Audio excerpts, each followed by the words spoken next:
It was whispered throughout Stone Creek Valley that when Jackson Blackwell made up his mind, even God himself would think twice before standing in his way. His ranch, the Raven's Crest, was a kingdom unto itself, 15,000 acres of prime Montana grazing land, where fortunes were made and broken on the strength of a man's word. But even the mightiest of men can't outrun their promises, and Jackson Blackwell had made one that would change his son's life forever. This is the story of Thomas Blackwell, heir to a cattle empire built on grit and sacrifice, and the mysterious woman who would either be his salvation or his undoing. Before we jump back in, tell us where you're tuning in from, and if this story touches you, make sure you're subscribed because tomorrow I've saved something extra special for you. The summer of 1892 hung heavy over Montana territory. Heat shimmered off the distant mountains like spirits dancing across the horizon, and the land seemed to hold its breath, waiting for the mercy of rain. At Raven's Crest Ranch, dust clung to everything, boots, fences, even the very air men breathed. Thomas Blackwell wiped sweat from his brow as he dismounted his chestnut stallion. At 32, he had his father's height and his mother's eyes, but none of his father's ruthless certainty. He'd spent his life learning every inch of this ranch, every blade of grass, every head of cattle. He knew which streams ran dry in August and which pastures yielded the sweetest grass. What he didn't know was how to say no to Jackson Blackwell. Main House stood like a sentinel against the vast expanse of sky. 2 stories of weathered timber and stone that had withstood blizzards, drought, and the passage of time. Inside, the walls were adorned with mounted antlers and faded photographs, silent witnesses to 3 generations of Blackwell men who had carved their legacy from untamed wilderness. Thomas found his father in the study, a room that smelled of leather, tobacco, and power. Jackson Blackwell didn't look up from the ledger before him when his son entered. At 65, he remained as formidable as the mountains themselves. Silver hair cropped short, shoulders unbowed by age, hands calloused from work he could have delegated decades ago, but chose not to. "You wanted to see me," Thomas said. It wasn't a question. Jackson finally looked up, blue eyes sharp as winter ice. "Judge Sullivan's will was read yesterday." Thomas remained silent. Judge Sullivan had been his father's oldest friend, confidant, and occasional rival. His death last month had been sudden, a heart attack during Sunday dinner. "I made him a promise 15 years ago," Jackson continued, closing the ledger with deliberate care. "One that concerns you." "What kind of promise?" Thomas asked, tension gathering between his shoulders. Jackson reached into his desk drawer and withdrew an envelope, yellowed with age. "When Matthew Sullivan lost his wife to fever, I swore to him that his daughter would never want protection or prosperity." "Rebecca," Thomas frowned. "She left Stone Creek nearly a decade ago, went east for schooling, and now she's coming home." Jackson slid the envelope across the polished oak surface. "Without family, without means." Thomas made no move to take it. "What does this have to do with me?" "You're going to marry her. Next Sunday." The words landed like a physical blow. Thomas stared at his father, searching for any sign of humor or uncertainty. There was none. "Marry Rebecca Sullivan? A woman I haven't seen since she was 17? A woman no one's seen in years?" Thomas's voice remained steady, but his hands had clenched into fists at his sides. "I gave my word," Jackson said simply, as if that explained everything. "In his world, perhaps it did. Your word, not mine." Thomas paced to the window, staring out at the land that was his birthright and his burden. "I don't even know what she looks like anymore. Doesn't matter what she looks like. What matters is that Blackwell keeps his promises." Thomas turned, anger flaring. "So I'm just another asset to be traded? Another head of cattle to be branded with the family mark?" Jackson's expression hardened. "You're my son, and you'll do what's necessary for this family and this land. What if I refuse?" The question hung in the air between them, dangerous as a lit fuse. Jackson Blackwell rose slowly from his chair, his shadow stretching across the room. "Then you're not the man I raised you to be." He paused, letting the words sink in. "And you're not the man who should inherit Raven's crest." There it was, the ultimatum Thomas had always known would come. The ranch or his freedom, his heritage or his heart. "She arrives on tomorrow's train," Jackson said, his tone softening marginally. "I've already sent word to Pastor Miller. The wedding will be small, dignified. And if she refuses?" Jackson's laugh was short, without humor. "She won't. Judge Sullivan may have had money once, but he lost nearly everything in that mining venture 5 years back. That fancy Eastern education left his daughter with refined tastes and empty pockets. She needs this as much as we do." "We," Thomas challenged. "What does this family gain from me marrying a penniless woman?" "The Sullivan water rights." Jackson tapped the envelope. "Matthew signed them over to me years ago, but they reverted to Rebecca upon her 25th birthday, which was last month. With those rights and our existing claims, we'll control every drop of water from the Eastern Ridge to Cottonwood Creek. No rancher for 50 miles would be able to move without our say-so." Thomas finally took the envelope, not bothering to open it. The details hardly mattered now. "So this is a business arrangement. Most marriages are, son. Your mother and I barely knew each other when we wed." Jackson returned to his chair. "She grew to love me, and I like her. This isn't 1860 anymore. The principles haven't changed. You'll provide for her, protect her.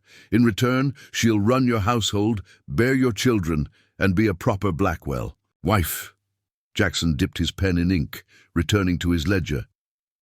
"The matter's decided." Thomas stood there a moment longer, the envelope crushed in his grip, before turning to leave. "One more thing," Jackson called after him. "I haven't seen Rebecca since she left, but Martha Sullivan wrote to me last year before she passed. Said the girl had an accident at school, something with a fire, left her face marked. Said she's taken to wearing veils in public." Thomas paused at the doorway. "You're forcing me to marry a woman I don't know, don't love, and now you tell me she's disfigured." "I'm telling you not to judge what you see too quickly." Jackson didn't look up. "Beauty fades, land endures." Outside, the afternoon had begun its slow surrender to evening. Thomas walked past the stables, past the bunkhouse where ranch hands played cards and swapped stories, past the boundaries of what he'd always known. His thoughts churned like storm clouds. Rebecca Sullivan. They'd been childhood acquaintances at best.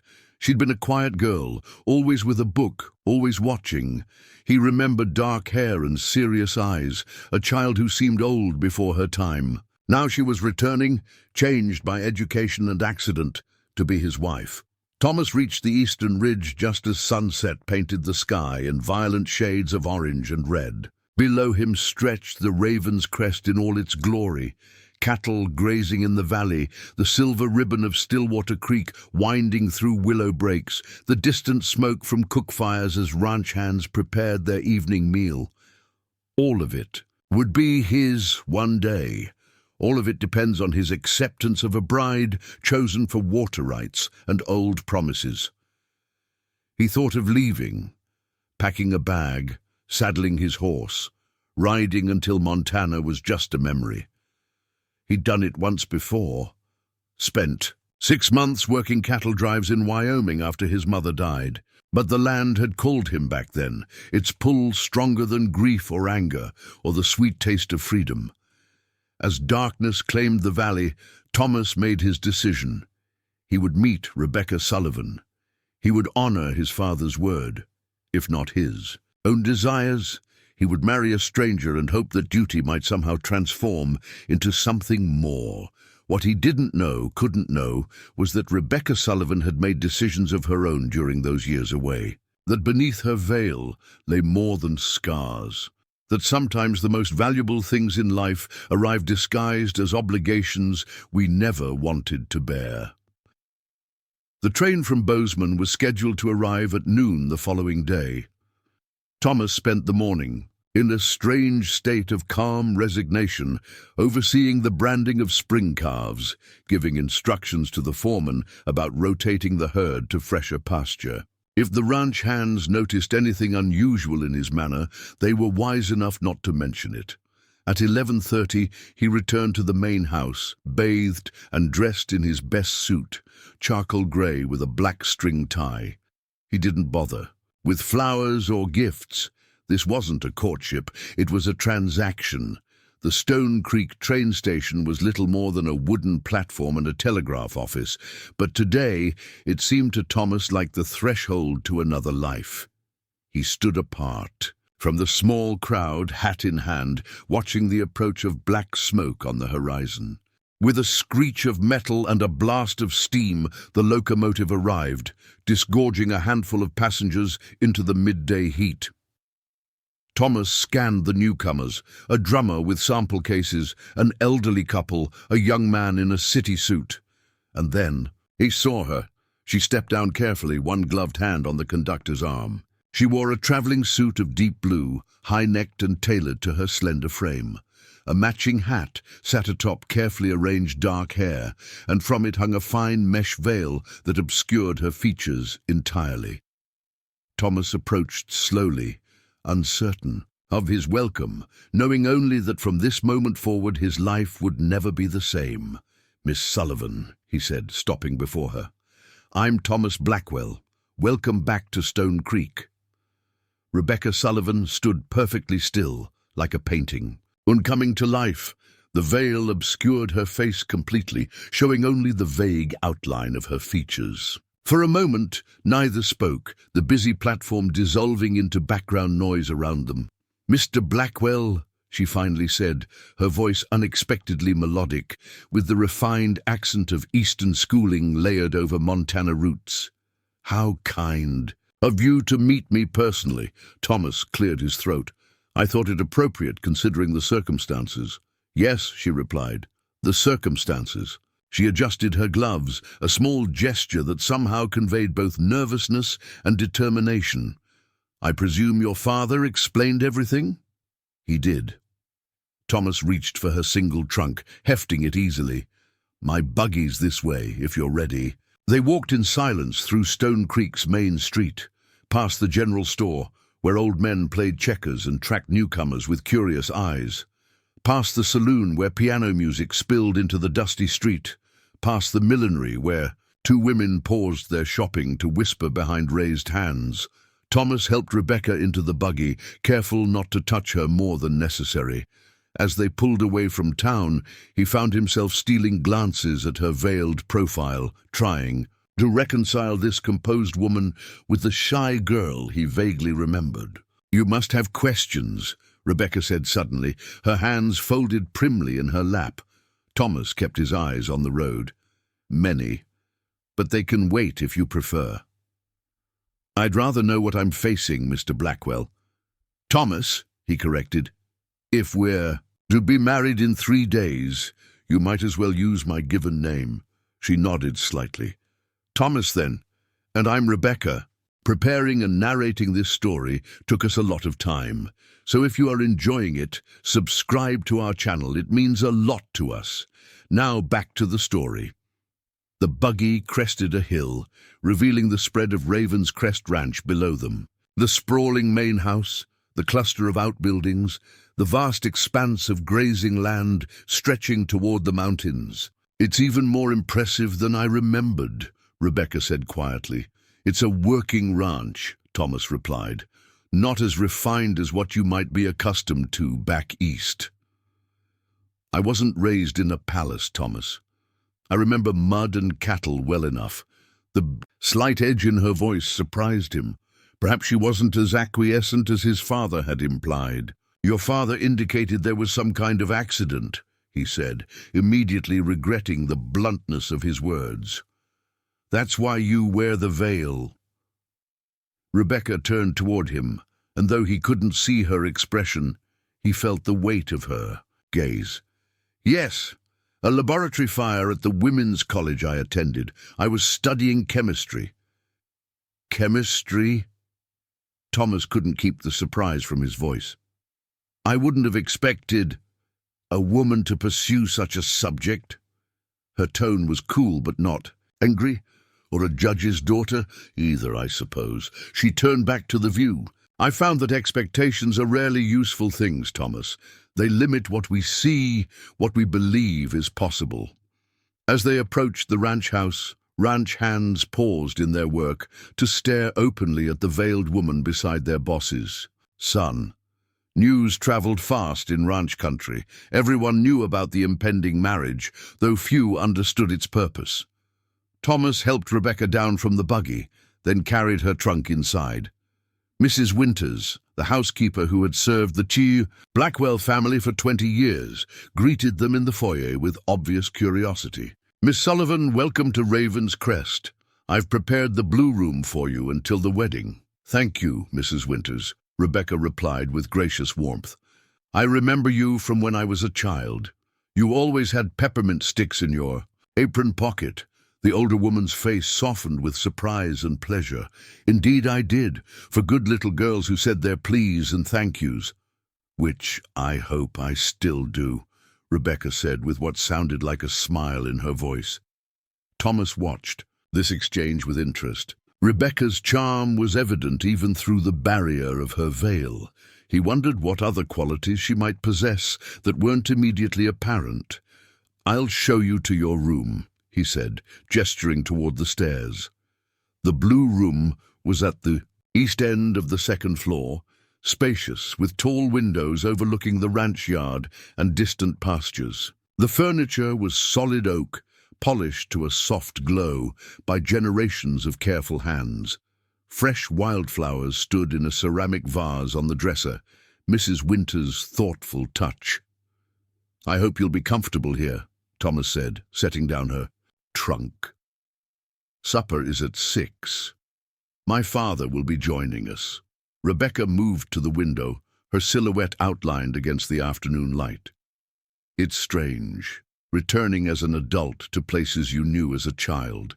Everything seems both smaller and more significant. Thomas lingered at the doorway, unexpectedly reluctant to leave. Rebecca, about this marriage, please, she interrupted quietly. Not yet. Let me at least catch my breath before we discuss our mutual sentence. Her choice of words stung more than he would have expected. As you wish. I'll leave you to rest. He closed the door behind him, standing in the hallway for a moment with an odd sense of having missed something important. Then he headed downstairs, where ranch business awaited. Predictable problems with clear solutions, unlike the woman behind the blue door. Supper that evening was a tense affair.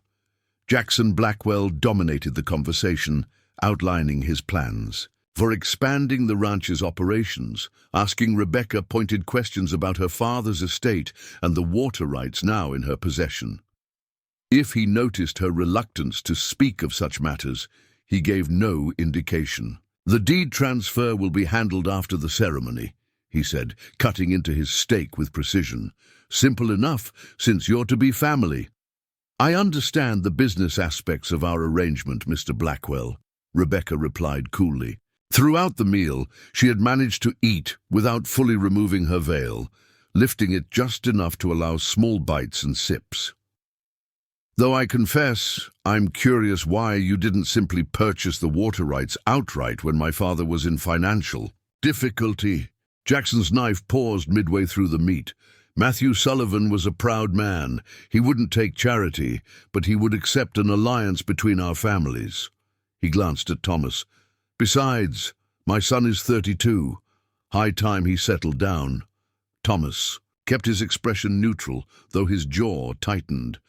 I believe I can speak for myself, Father. Then perhaps you should do so more often. Jackson wiped his mouth with his napkin. Rebecca deserves to know what kind of man she's marrying. Rebecca set down her fork carefully. With respect, Mr. Blackwell, I believe I'll discover that for myself. A heavy silence descended on the dining room.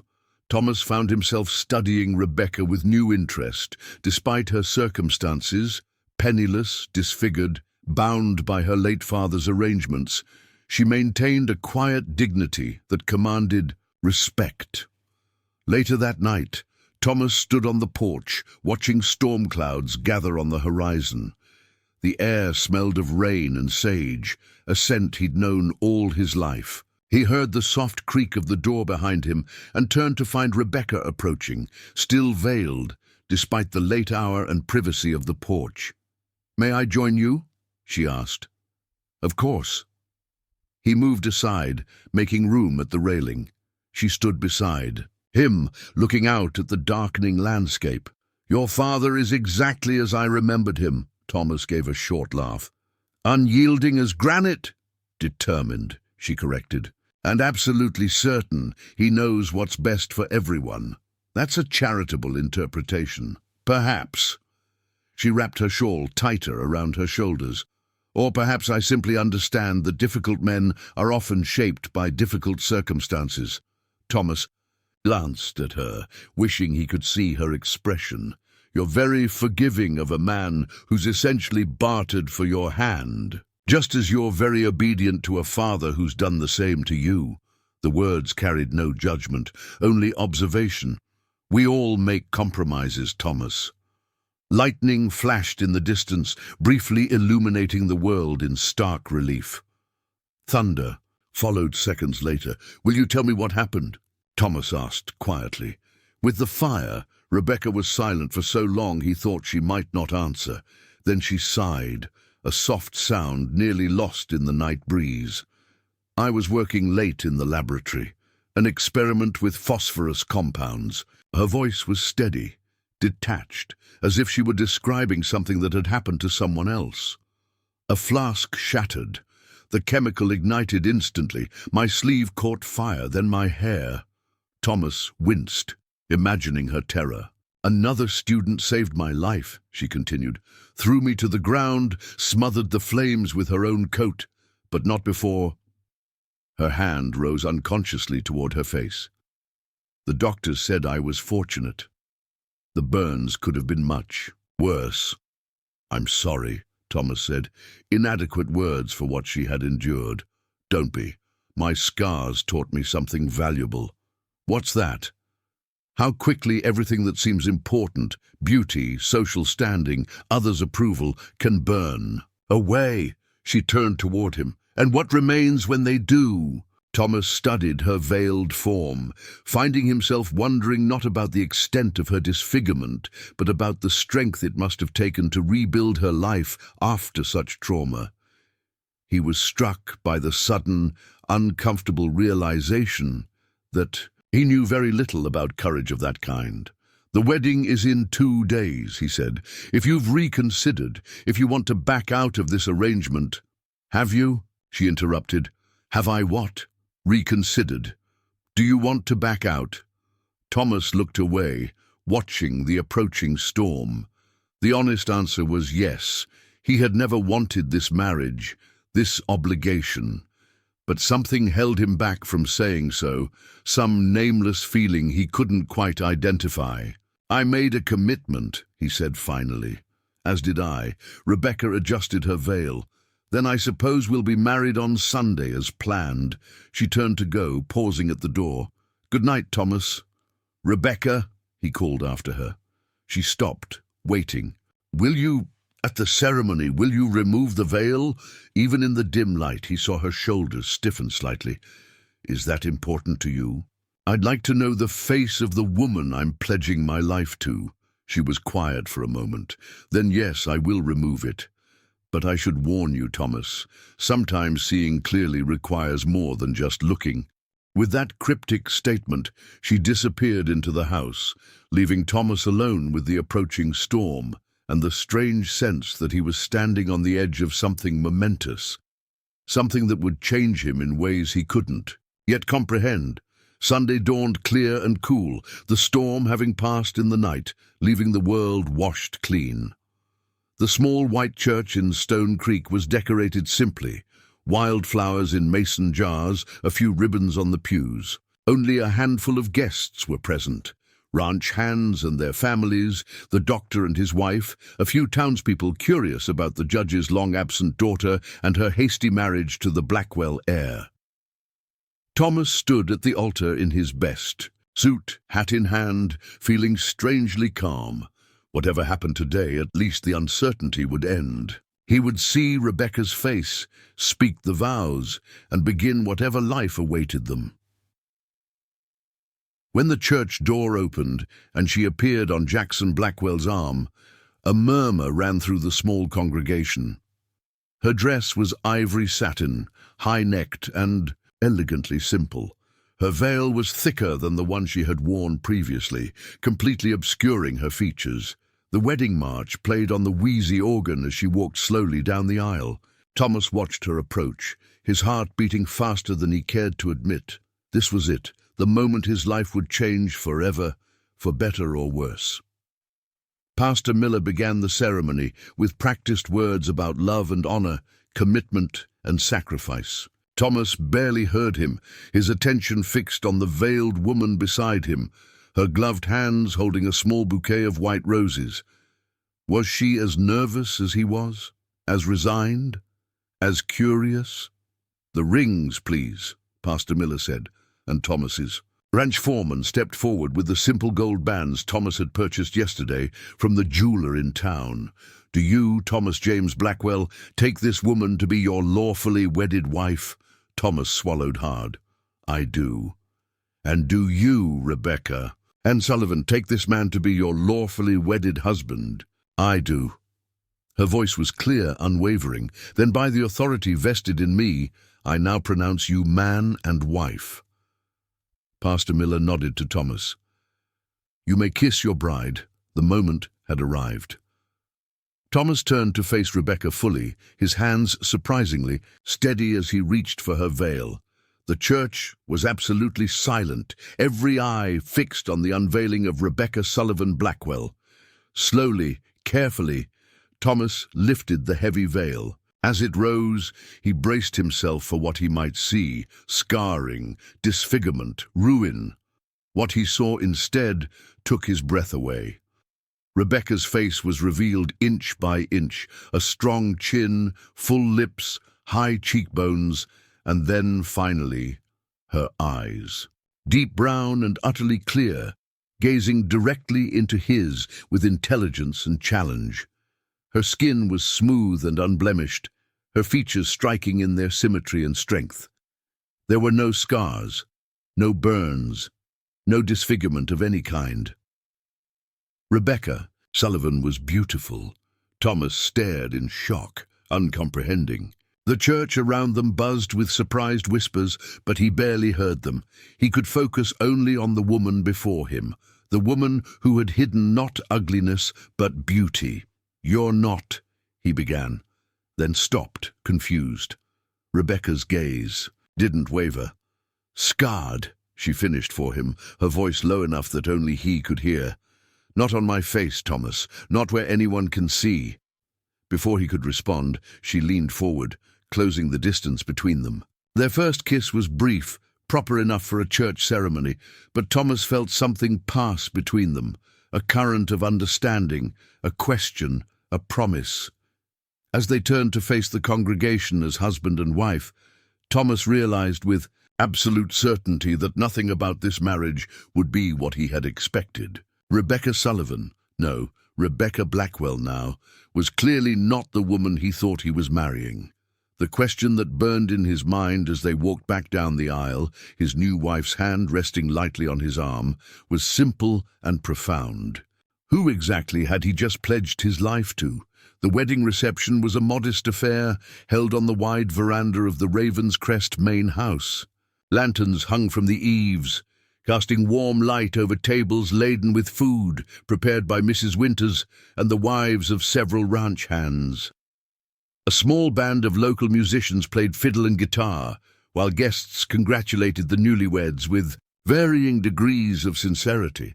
Throughout it all, Thomas couldn't stop stealing glances at his new wife's face. Rebecca had abandoned the veil entirely now, moving among the guests with graceful confidence, accepting well wishes with a smile that transformed her already striking features into something captivating.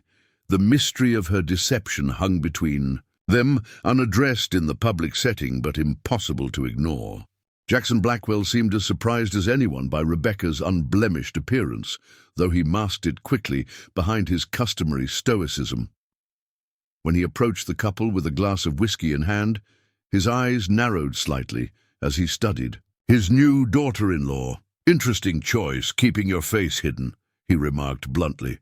"Care to explain why you'd lead a man to believe he was marrying damaged goods?" "Father," Thomas warned, but Rebecca laid a restraining hand on his arm. "I never claimed to be damaged goods, Mr. Blackwell," she replied evenly. "The story of my accident is true. The assumption that it left me disfigured was just that, an assumption. One I chose not to correct." Jackson's eyebrows rose. "And why would you do that?" Rebecca met his gaze without flinching.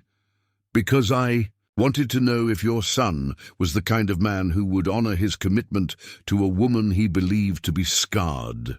Character reveals itself most honestly when faced with disappointment." She glanced at Thomas, "or at least what one perceives as disappointment." Jackson studied her for a long moment, then surprised them both with a short bark of laughter. "Matthew always said you had your mother's spine and his mind. I see he wasn't exaggerating." He raised his glass slightly. "Welcome to the family, Rebecca. I think you'll make things interesting." As he walked away to speak with the foreman, Thomas turned to his wife with new questions forming, but before he could voice them, she spoke first. "Not here," she said quietly. "There's too much to explain, and too many ears eager for gossip." Thomas nodded reluctantly. "Later then, but I will have answers, Rebecca." Her smile held a hint of challenge. Of course, marriage should be built on honesty, shouldn't it?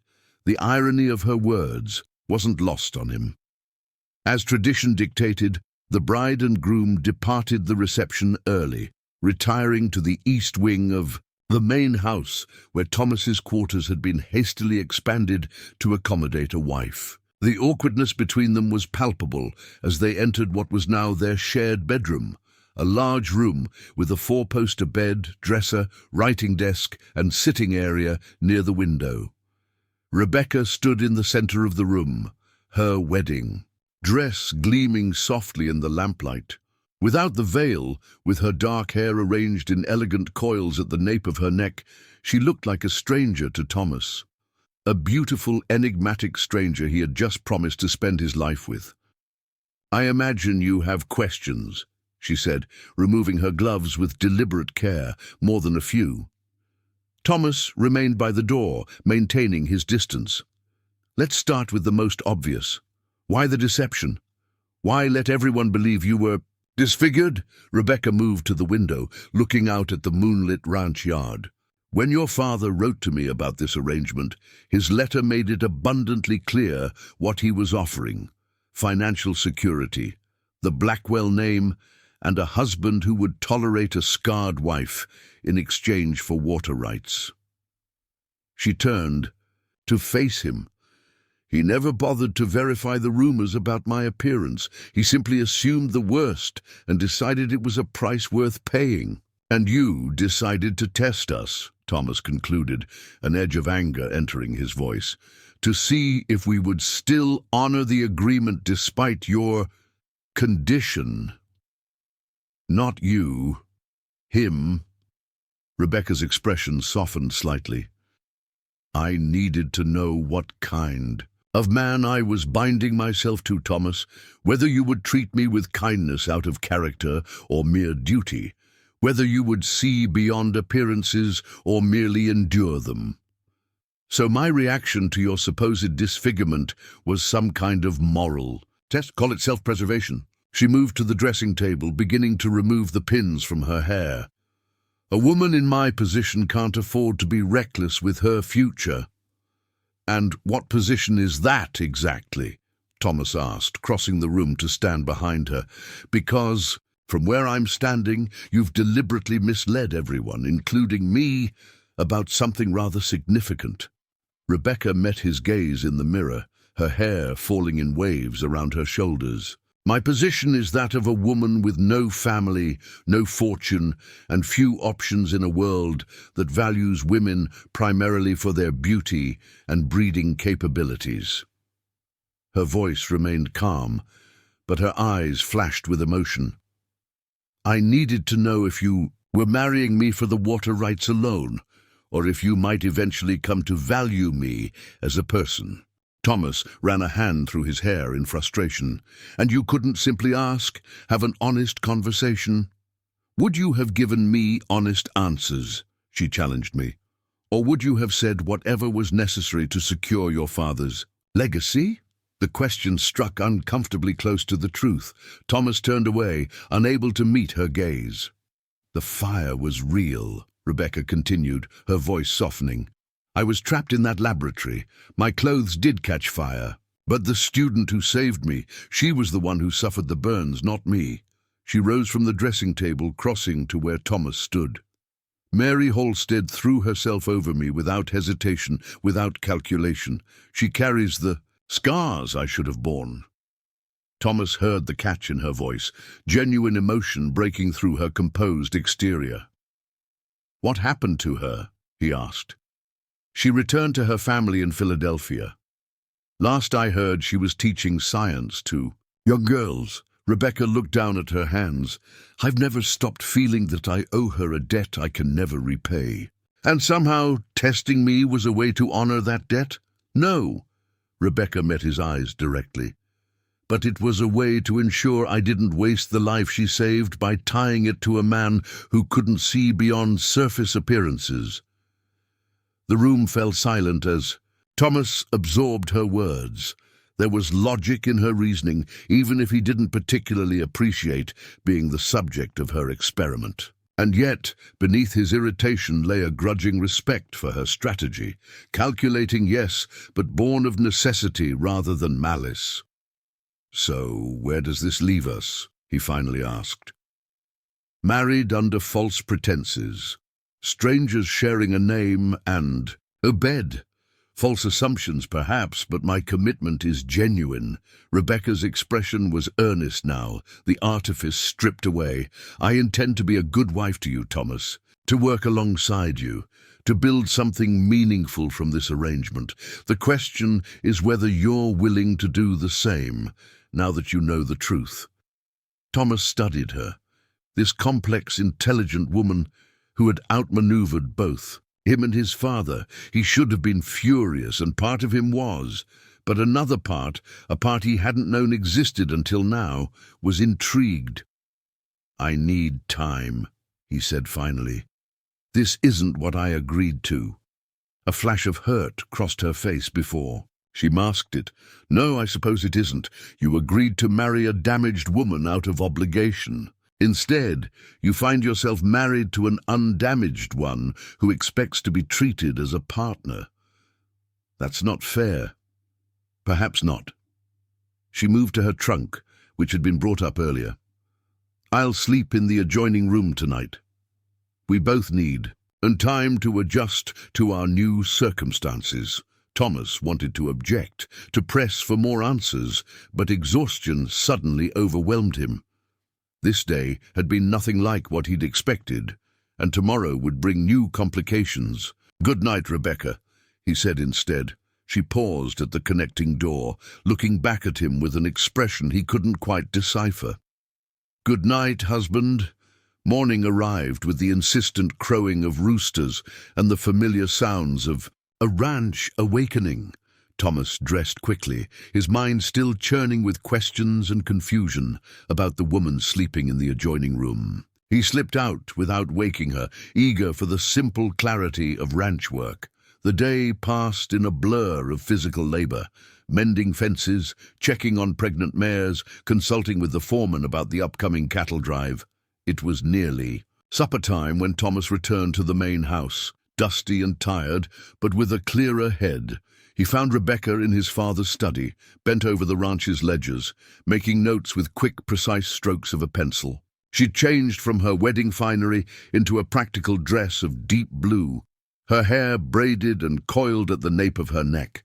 Without makeup or formal attire, her beauty was less dramatic, but somehow more striking, natural, unaffected. "What are you doing?" he asked from the doorway. Rebecca looked up, seemingly unsurprised by his presence. "Reviewing your accounts. There are some inconsistencies I thought you should be aware of." Thomas frowned, crossing to the desk. "Inconsistencies? Here." She pointed to a column of figures. "And here. Your cattle broker in Helena has been charging you 15% above market rate for transport, and someone's been skimming from the supply budget, about $30 a month for the past year." Thomas stared at the ledgers, then at his wife. "How did you notice this?" "My father was a judge, but our family business was banking before the crash of '87. She leaned back, tucking a stray strand of hair behind her ear. "I kept our books from the time I was 16. Numbers don't lie, even when people do." Thomas pulled up a chair beside her, examining her notations with new interest. "Does my father know you're going through his records?"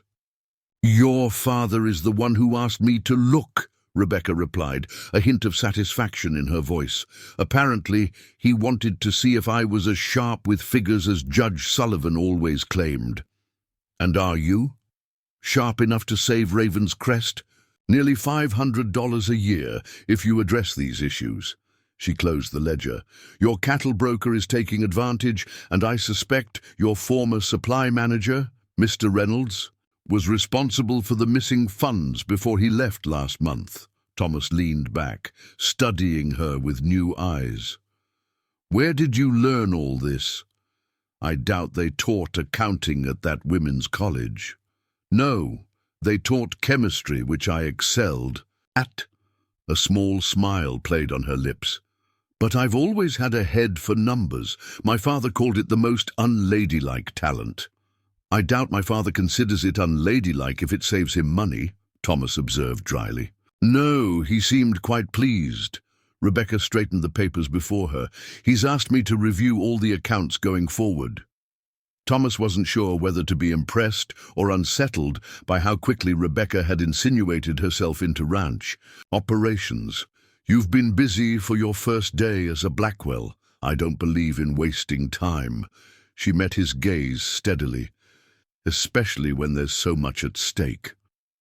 Before Thomas could respond, Mrs. Winters appeared in the doorway to announce that supper was ready. The housekeeper's curious gaze moved between them, clearly wondering how the newlyweds were faring after their unusual beginning. Supper that night was another tense affair, though for different reasons than the previous evening. Jackson monopolized the conversation with Rebecca, discussing ranch finances and operations while barely acknowledging his son's presence. Thomas watched with growing frustration as his father treated his new wife more like a business partner than an in-law. "We should renegotiate with that cattle broker immediately," Jackson declared, cutting into his roast beef with characteristic decisiveness. Rebecca's found 3 other companies that would charge substantially less. "I merely compiled the information," Rebecca demurred. "The decision is yours, of course." "Nonsense. You've got a better head for business than half the men in Stone Creek." Jackson shot a pointed look at Thomas. "Maybe you can teach my son something about financial acumen." Thomas set down his fork with deliberate care. "I wasn't aware my financial decisions were causing concern." "They weren't," Jackson said dismissively, "but there's always room for improvement." An uncomfortable silence descended on the table. Rebecca glanced between father and son, then cleared her throat softly. "Actually, I've been reviewing the breeding program Thomas implemented last year," she said. "The decision to invest in that Hereford bull was quite forward-thinking. The calves are showing excellent weight gain and hardiness." Thomas looked at her in surprise. He hadn't mentioned the breeding program to her. "I took the liberty of examining." "The livestock records after I finished with the financial ledgers," she explained, catching his expression. "It's important to understand all aspects of a ranch this size," Jackson grunted.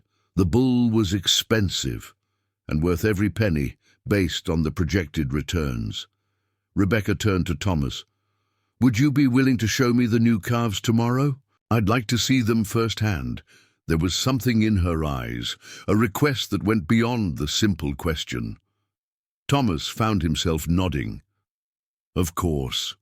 We can ride out after breakfast." The remainder of the meal passed with less tension, though Thomas remained quiet, observing this new dynamic with mixed emotions. His wife was clearly intelligent and capable, qualities he'd always respected in theory, but rarely encountered in practice among the women of his acquaintance. Yet there was something unsettling about the ease with which she'd stepped into life at Raven's Crest, as if she'd been preparing for this role all along.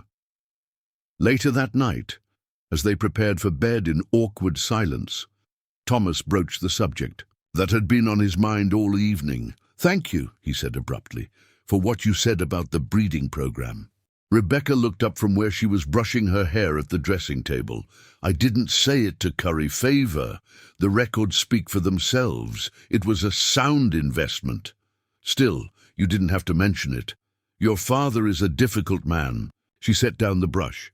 "He respects strength and results, not sentiment. I thought you might appreciate someone acknowledging your contributions."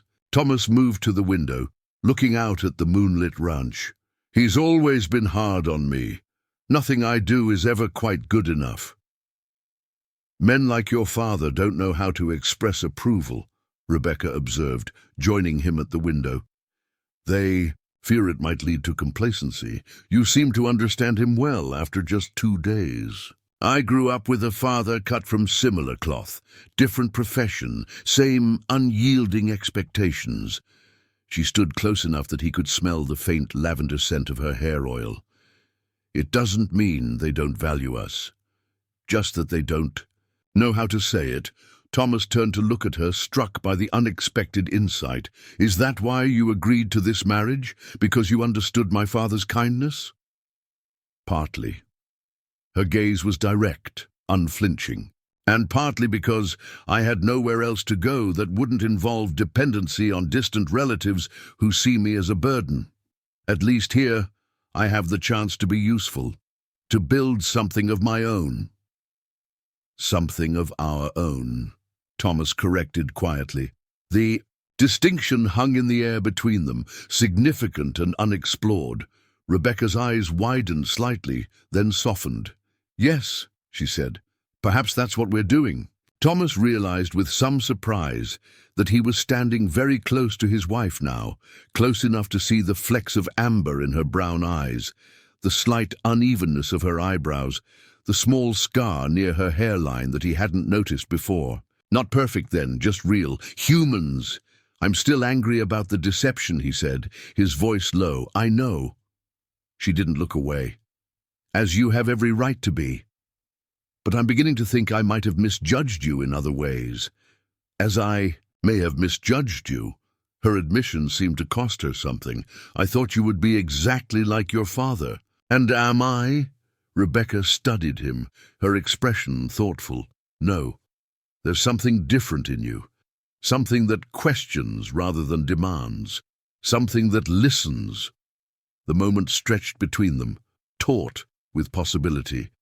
Then Thomas stepped, aback, breaking the tenuous connection. "We should get some rest," he said. "If we're riding out to see the calves tomorrow, we'll want an early start." Rebecca nodded, and if she was disappointed by his retreat, she hid it well. "Of course. Good night."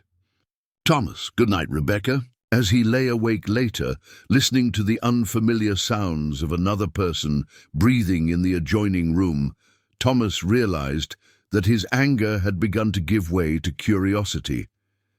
His new wife was a puzzle, complex, challenging, and unexpectedly compelling. She had deceived him, yes, but perhaps with better reason than he'd initially assumed. What remained to be seen was whether two people brought together by obligation and manipulation could build something genuine from such a beginning. And whether he was brave enough to try. The dawn broke clear and cool, mist clinging to the valley floor like a reluctant ghost. Thomas woke to find Rebecca already dressed in a split riding skirt and simple blouse, her hair braided and pinned securely for riding. "Mrs. Winters said breakfast will be ready in 10 minutes, she informed him. "I've asked the stable boy to saddle horses for us." Thomas blinked away sleep, momentarily disoriented by this businesslike woman in his bedroom. "You're eager to see." "The calves. I'm eager to understand what I've married into," she corrected with a small smile. "Every aspect of it." An hour later they rode side by side across the eastern pastures, comfortable silence between them. Thomas watched surreptitiously as Rebecca handled her mount, a spirited chestnut mare that had thrown more than one experienced rider.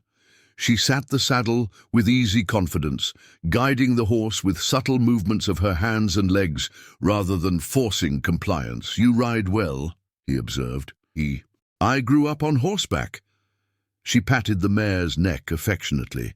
"Though it's been some years, I'm glad to find the skill hasn't abandoned me." They crested a small rise, and below them spread a meadow where the new calves and their mothers grazed in the morning sunshine.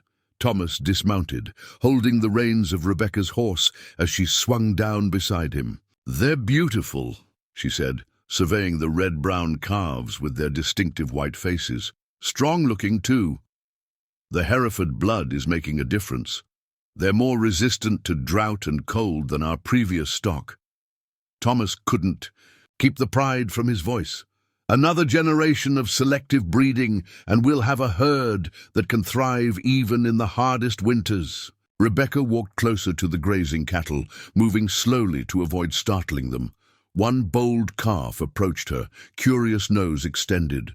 She remained perfectly still, allowing it to investigate her scent. "Hello there, little one," she murmured. The calf snuffled at her skirt, then allowed her to stroke its forehead briefly before darting back to its mother.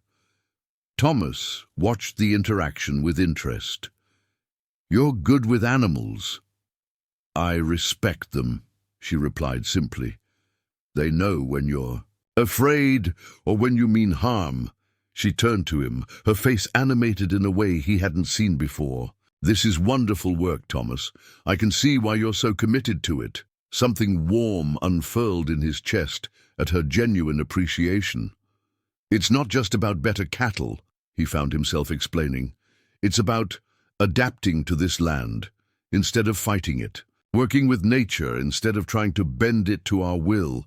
Rebecca nodded, understanding in her eyes. "Like grafting hardier stock onto an existing tree rather than uprooting the whole orchard." "Exactly." Thomas was surprised by how precisely she had captured his philosophy. "My father believes in forcing the land to yield. I think there's another way." "A marriage of old and new," Rebecca observed. "Tradition and innovation." Their eyes met, both aware of the parallel to their own situation. Something passed between them then, not quite understanding, but perhaps the beginning of it. A shout from the distance broke the moment. They turned to see a ranch hand galloping toward them, waving urgently. "Mr. Blackwell, fire in the south pasture. Lightning strike from last night's storm must have smoldered." Thomas was immediately alert. "How bad?" "Spread fast with this wind." The ranch hand was breathless. "Men are gathering, but we need every hand." "I'll come at once." Thomas turned to Rebecca. "You should return to the house." "I'm coming with you," she interrupted, already moving toward her horse. "This isn't women's work, Rebecca." She mounted in one fluid motion, gathering the reins. "Then consider me unwomanly today. I know something about fires, remember?" Before he could argue further, she urged her mare into a gallop, following the ranch hand toward the distant pillar of smoke now visible on the horizon. Thomas had no choice but to follow, concern and irritation warring within him. By the time they reached the south pasture, The fire had engulfed nearly an acre of dry grass and was moving steadily toward a stand of pine trees. If it reached the trees, it would be nearly impossible to contain. Ranch hands formed a line, beating at the flames with wet burlap sacks and shoveling dirt to create a firebreak. Thomas joined them immediately, calling orders and grabbing a shovel from a nearby wagon. To his surprise, Rebecca didn't hang back, or merely watch. She dismounted, tied her horse to a safe distance, and approached the supply wagon. "Where are your empty grain sacks?" she asked the boy minding the supplies. "Here, Mom," he replied, bewildered, pointing to a stack. Rebecca quickly grabbed several, then headed to the water barrel. "Soak these thoroughly," she instructed, demonstrating, by plunging one into the water. "Then wring them just enough so they're not dripping but still saturated." The boy complied, still confused. Rebecca turned to the men nearby who were waiting for tools. "Take these and cover your faces when you approach the fire," she called out. "Wet fabric over your nose and mouth will help keep the smoke from overwhelming you. Work in shifts, 2 minutes in, then retreat for fresh air." The men looked to Thomas, uncertain whether to take orders from his new wife. He hesitated only briefly before nodding his approval. "Do as she says." With this endorsement, the firefighting effort became more organized. Men with wet clothes covering their faces lasted longer before the smoke forced them to retreat. Those waiting their turn prepared by soaking sacks and refilling water buckets. Rebecca herself didn't shy away from the work. She joined the women who had arrived from nearby homesteads, forming a bucket brigade to keep water flowing to the firefighters. When one of the younger ranch hands collapsed from smoke inhalation, she was at his side immediately, loosening his collar and instructing others how to help him recover. "Small sips of water," she directed, supporting the young man's head. "Don't let him gulp it down, and keep him in the shade until his breathing steadies." For nearly 3 hours, they battled the blaze under the merciless Montana sun. Finally, with the last flames smothered and men patrolling the perimeter to watch for flare-ups, Thomas found himself standing beside Rebecca, both of them soot-stained and exhausted. "That was quick thinking with the wet clothes," he said, offering her his canteen. She took a careful drink before responding. "Basic chemistry. The water helps filter the particulates in the smoke." She passed the canteen back to him. "Your men worked bravely, as did my wife," Thomas replied, a new respect in his voice. "Though I don't recall firefighting being listed among the duties of a ranch owner's spouse." A smile broke through the grime on her face. "Perhaps you should have read the contract more carefully." The unexpected humor caught him off guard, and Thomas found himself laughing, a genuine laugh that released some of the tension he'd carried since their wedding. Rebecca joined him, her own laughter soft but real, and in that moment something shifted between them. As they rode back to the ranch house side by side, Thomas glanced at his wife's profile, smudged with soot, hair escaping its pins, clothes rumpled and smoke-scented. She looked nothing like the veiled mystery who had stepped off the train, nor the composed bride who had surprised him at the altar. This, Rebecca, was something else entirely, capable, determined, unafraid to step into chaos when needed. For the first time since their hasty marriage, Thomas found himself wondering not what he had gotten himself into, but who exactly he had married, and whether perhaps his father's manipulations had accidentally led him to someone unexpectedly valuable. Word of the fire, and of Rebecca Blackwell's unexpected role in fighting it, spread through Stone Creek with the speed of the flames themselves. By the following Sunday, when Thomas and Rebecca made their first appearance as a married couple at the local church, the entire town buzzed with curiosity about the judge's daughter, who had returned so changed from her years away. The small white church was more crowded than usual, pews filled with ranchers and townspeople whose interest in spiritual matters had suddenly intensified. As Thomas and Rebecca walked down the aisle to the Blackwell family's traditional front row seat, A wave of whispers followed them, like rustling leaves. "That's her, Judge Sullivan's girl. Heard she fought the fire alongside the men. No scars at all, pretty as a picture. Tricked old Jackson into the marriage, clever thing." Rebecca kept her head high, her hand resting lightly on Thomas's arm. She wore a tailored dress of deep green that complemented her coloring without drawing undue attention. No veil today, just a modest hat with a small brim that framed rather than obscured her face. Thomas found himself oddly proud to be escorting her, despite the complicated circumstances of their union. Pastor Miller's sermon that day focused, perhaps not coincidentally, on the Book of Ruth and the blessings of unexpected partnerships. Thomas barely listened, too aware of the community's scrutiny and his wife's composed profile beside him. Rebecca, however, followed the sermon with apparent interest, occasionally nodding slightly at particular points. After the service, tradition dictated that families linger on the church steps, exchanging pleasantries and weekly news. Thomas steeled himself for the inevitable awkwardness as he guided Rebecca into the bright Sunday sunshine. They were immediately surrounded by curious well-wishers, some sincere, others merely seeking gossip. Thomas fielded congratulations with stiff politeness, while Rebecca charmed their neighbors with gracious smiles and thoughtful questions about their families and ranches. "Mrs. Blackwell," called Harriet Thompson, wife of the town's most prosperous merchant and self-appointed arbiter of Stone Creek society. "We were so surprised by your unexpected appearance at your wedding. What an unusual strategy to hide. Such a lovely face." The question hung in the air, its prying nature thinly veiled by a veneer of pleasantry. A small circle formed around them, eager for Rebecca's response. Thomas felt himself tensing, prepared to intervene, but Rebecca merely smiled, a smile that reached her eyes but somehow revealed nothing.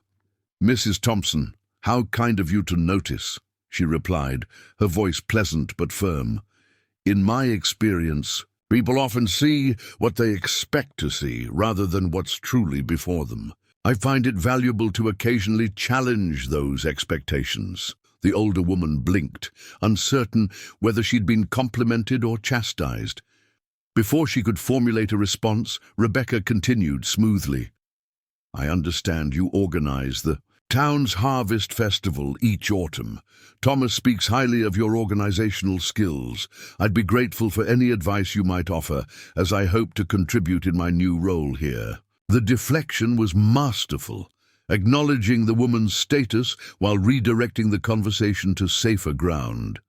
Mrs. Thompson preened at the recognition of her importance and launched into a detailed account of festival preparations. Gossip, momentarily forgotten.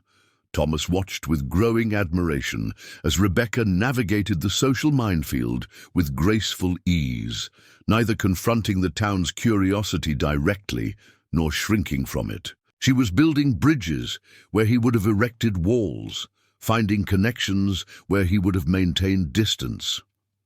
Later, as they drove back to Raven's Crest in the family buggy, Thomas finally addressed what he'd observed. "You handled that well," he said, eyes on the road ahead. "Better than I would have." Rebecca adjusted her hat against the breeze. Social navigation isn't so different from firefighting. You identify the threat, contain it, and redirect its energy before it can spread. Is that what you were doing? With Mrs. Thompson, containing a threat, I was making an ally rather than an adversary, Rebecca corrected. That woman influences half the opinions in Stone Creek. Better to have her speaking well of the Blackwell family than ill. Thomas glanced at her with new appreciation. "You're quite strategic. I prefer practical." A smile played at the corners of her mouth. "Besides, it's easier to change minds through kindness than confrontation. My father taught me that, for all his stern ways." "You miss him," Thomas observed, hearing the subtle shift in her tone. Rebecca looked out at the passing landscape, her expression thoughtful. "I miss what he could have been, had life been kinder to him. After my mother died, something in him hardened. He loved me, I think, but never quite knew what to do with a daughter who reminded him so much of his lost wife. The personal revelation surprised Thomas. In the weeks since their wedding, Rebecca had shared little of her past, beyond what directly affected their arrangement. "Is that why you went east for schooling?" he asked. "To give him space?" "Partly."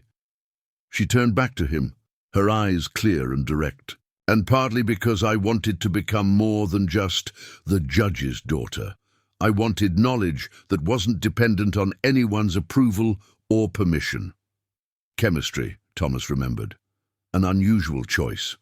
The study of how elements combine and transform, Rebecca said, a genuine passion entering her voice. How invisible forces create visible change. There's something miraculous in understanding the building blocks of the world. Her enthusiasm was captivating. Thomas found himself wondering what other passions lay beneath her composed exterior, what other interests and ambitions she had set aside to become Mrs. Blackwell. "And now you're here," he said, "applying chemical principles to firefighting and social diplomacy in Montana Territory." Rebecca laughed, a real laugh, unguarded and warm. "Life rarely follows the paths we imagine for ourselves, does it?" "No," Thomas agreed, the sound of her laughter settling something in him. "It certainly doesn't." The following weeks brought a rhythm to their unusual marriage. During the days, they largely moved in separate orbits, Thomas overseeing ranch operations, Rebecca managing household affairs, and continuing her work on the ranch's accounts. Evenings found them sharing meals, sometimes with Jackson, sometimes alone, discussing the day's events with increasing ease. They still maintained separate sleeping arrangements, the physical aspect of marriage an unaddressed territory between them. Yet something was shifting, a foundation being built beneath their paper partnership, brick by cautious brick.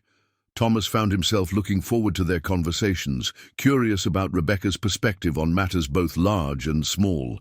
She thought differently than he did, more analytically in some ways, more intuitively in others. When a dispute arose between ranch hands, her suggested resolution often considered angles he'd overlooked. When decisions about breeding stock or grazing rotations needed to be made, she asked questions that clarified his own thinking. For her part, Rebecca seemed to be finding her place at Raven's Crest. Mrs. Winters reported with approval that the new Mrs. Blackwell took a genuine interest in household matters without overstepping. The ranch hands, initially skeptical of the boss's scholarly wife, had warmed to her after the fire and her subsequent willingness to learn about their work without interfering. Even Jackson Blackwell showed grudging respect for his new daughter-in-law, consulting her about business matters with increasing frequency. If he noticed the gradual thawing between his son and Rebecca, he kept his observations to himself, for once abstaining from commentary on Thomas's personal affairs. It was late June when the invitation arrived, an embossed card requesting the pleasure of Mr. and Mrs. Thomas Blackwell's company at the governor's summer ball in Helena. Such invitations came yearly to prominent ranching families, though the Blackwells rarely attended, preferring to avoid the political maneuvering that characterized such events. "We should decline," Thomas said, setting the invitation aside at breakfast. "It's a 2-day journey each way for one night of tedious conversation with politicians and land speculators." "Actually," Rebecca said carefully, "I think we should consider accepting." Thomas looked up in surprise. "You want to attend a political ball?" "The new railroad commissioner will be there," she explained. "The man who'll determine freight rates for cattle shipments for the next 5 years. Understanding dawned. "And you think we should lobby for favorable terms?" "I think a personal connection might prove valuable," Rebecca replied, buttering her toast with precise movements. "Especially with the expansion plans your father's considering." Thomas studied her thoughtfully. "You've been discussing expansion plans with my father?" "He values a fresh perspective, Rebecca met his gaze steadily. "I hope that doesn't bother you." "It might have once," Thomas admitted, "but I've come to appreciate your perspective as well." He picked up the invitation again, considering. "A week away from the ranch in the height of summer, the foreman is more than capable," Rebecca pointed out. "And it would give us an opportunity to visit the Helena Bank about those investment options we discussed." Thomas noted her use of "we," a small thing, perhaps, but significant.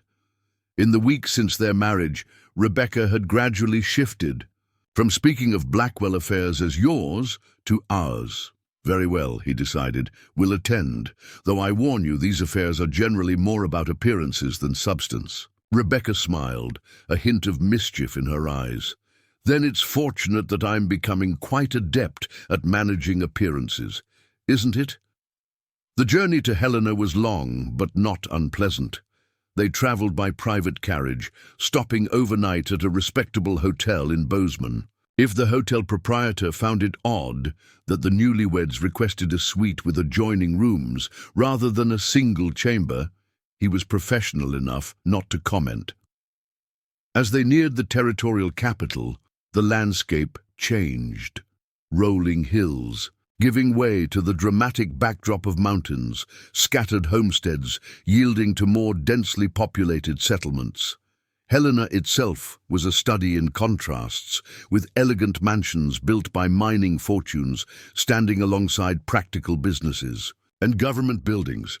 The governor's residence, where the ball was to be held, was among the grandest structures, a sprawling edifice of stone and timber perched on a hill overlooking the city. By the time Thomas and Rebecca arrived, dressed in their finest evening attire, carriages already lined the curved drive, disgorging the territory's elite in a parade of silks, jewels, and careful smiles. Rebecca wore a gown of midnight blue silk, its styling elegant without being ostentatious. Her only jewelry was a simple silver pendant that had belonged to her mother, a detail she had shared with Thomas that morning with unexpected vulnerability. Her hair was arranged in an intricate updo that framed her features perfectly, transforming her everyday beauty into something that drew admiring glances as they entered the ballroom. Thomas, uncomfortable in formal wear, but striking nonetheless, in his tailored black suit, found himself oddly proud to enter with Rebecca on his arm. Whatever complicated feelings lay between them, in this moment they presented a united front to the curious eyes of Helena society. "Mr. and Mrs. Thomas Blackwell," announced the steward at the door, and heads turned throughout the crowded ballroom. "Remember," Rebecca murmured as they moved into the glittering space, "Commissioner Hayes is our priority. He's supposed to be a florid man with a distinctive white mustache." Thomas nodded, scanning the room. "And you're certain this approach is better than my father's preferred method of sending strongly worded letters?" "Relationships before requests," Rebecca replied with a small smile. "People tend to favor those they've broken bread with." They circulated smoothly, Rebecca's social grace complementing Thomas's more reserved demeanor. She drew people out with thoughtful questions. He provided knowledgeable commentary on ranching matters when the conversation turned to cattle or land management. Together, they made a more effective pairing than Thomas would have anticipated. "Thomas Blackwell, as I live and breathe," called a booming voice. They turned to find a portly gentleman approaching, his white mustache indeed, distinctive, waxed to precise points. "Last time I saw you, you were no higher than my knee. Your father is still running Raven's Crest like his personal empire." "Commissioner Hayes," Thomas greeted him with a firm handshake. "Allow me to introduce my wife, Rebecca." "A pleasure." "My dear," Hayes said, bowing slightly over Rebecca's extended hand. "I knew your father well, fine Judge Matthew Sullivan. Montana lost a good man when he passed." "You're very kind to say so," Rebecca replied warmly. "He spoke highly of you as well." Hayes preened visibly at this, though Thomas suspected it was a diplomatic fiction. Judge Sullivan had rarely expressed admiration for government officials. I understand you're reviewing freight rates for the coming season, Thomas said, steering the conversation toward their objective. Indeed, indeed. Complicated business must balance the needs of the railroads with those of our producers. Hayes rocked back on his heels importantly. Can't have the backbone of our territorial economy breaking under unfair burdens, eh? Rebecca tilted her head in perfect attentive interest.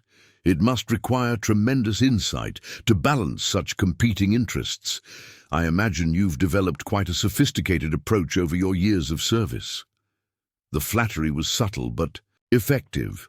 Hayes launched into an explanation of rate structures and regulatory considerations that Thomas followed with careful attention, occasionally asking pointed questions that revealed his thorough understanding of the issues. Rebecca's thoughtful observations at key moments demonstrated that she, too, had studied the matter in detail.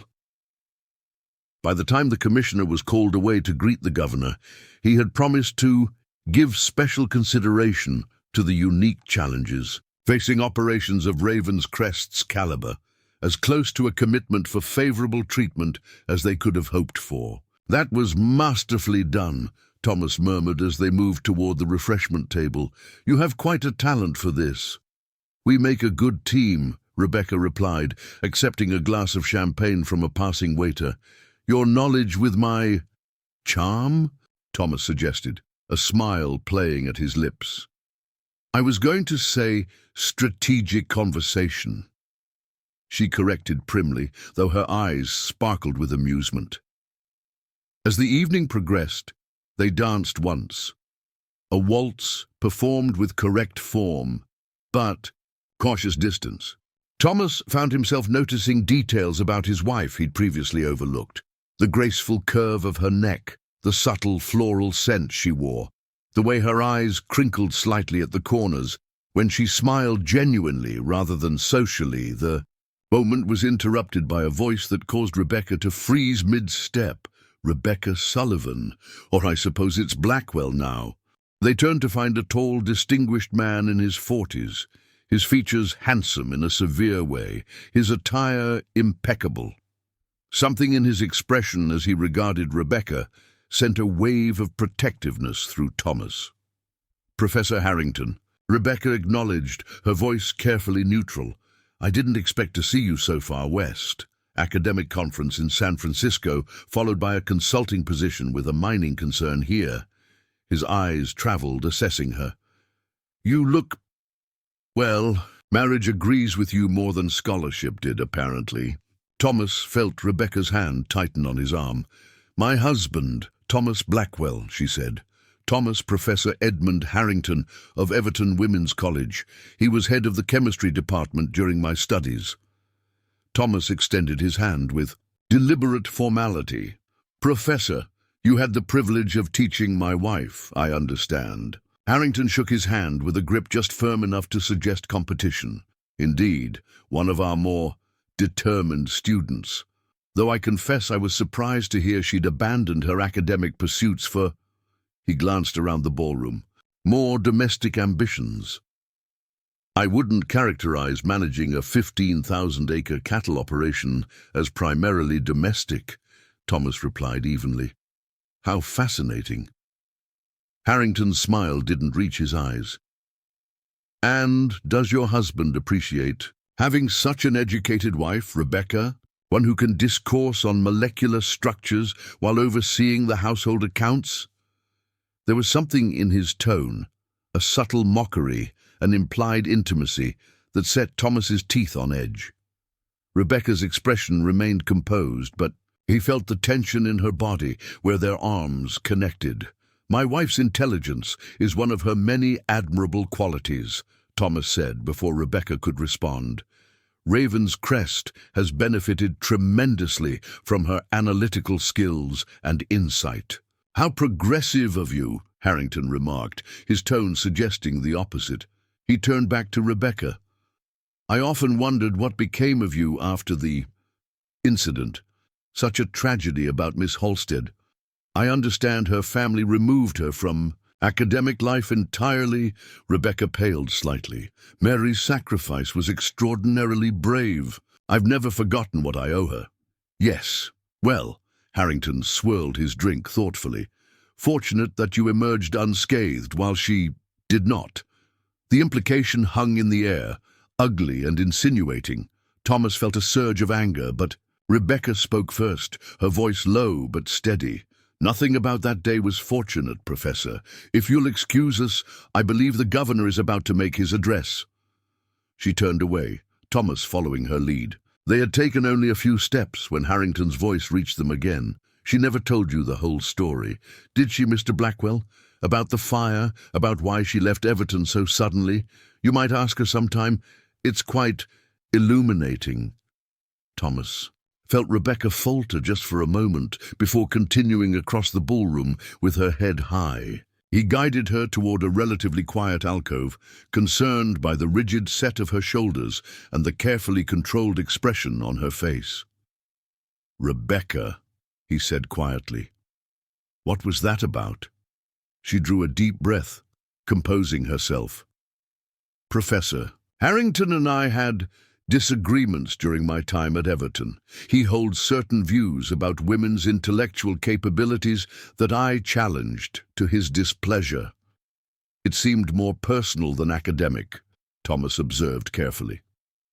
Rebecca's eyes met his, a decision forming behind them. "It was, in some ways, it has expressed interest in me that went beyond the professional. When I rejected his advances, he made my academic life increasingly difficult." Anger flared in Thomas again, sharper this time. "Did he have something to do with the laboratory fire?" "No," Rebecca shook her head, "at least not directly. But afterwards, he suggested that my work had been careless, that I had endangered others through incompetence. He used the incident to discredit my research and my standing at the college." "And this Mary Halstead?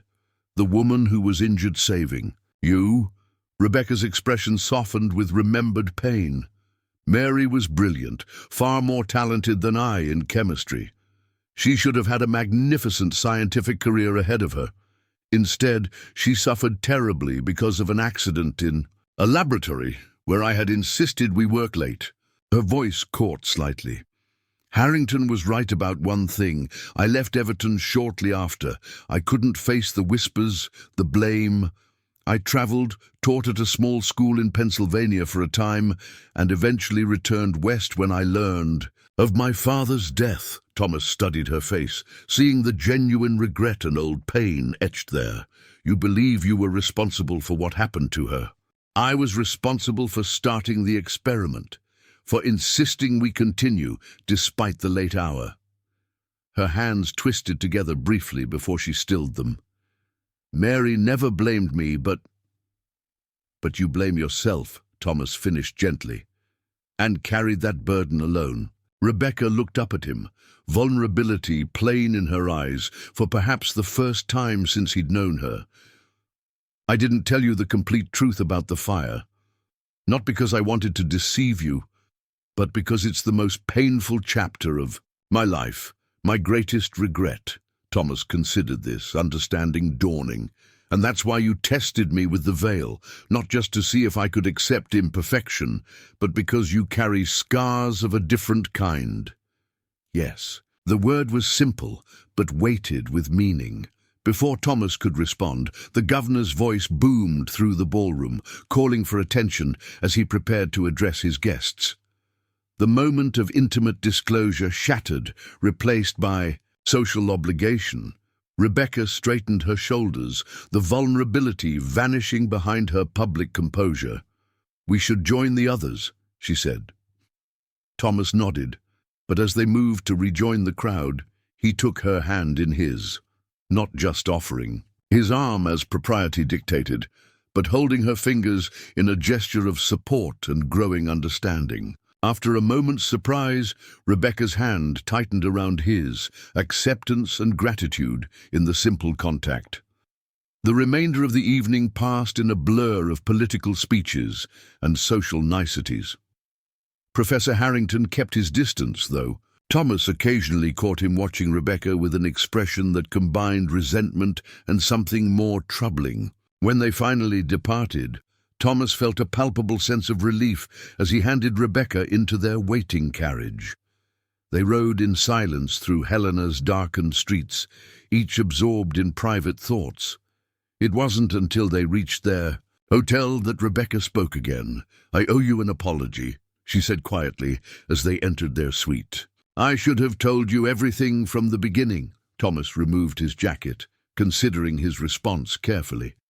"We all have parts of ourselves we protect, Rebecca, stories we find difficult to share." Even so.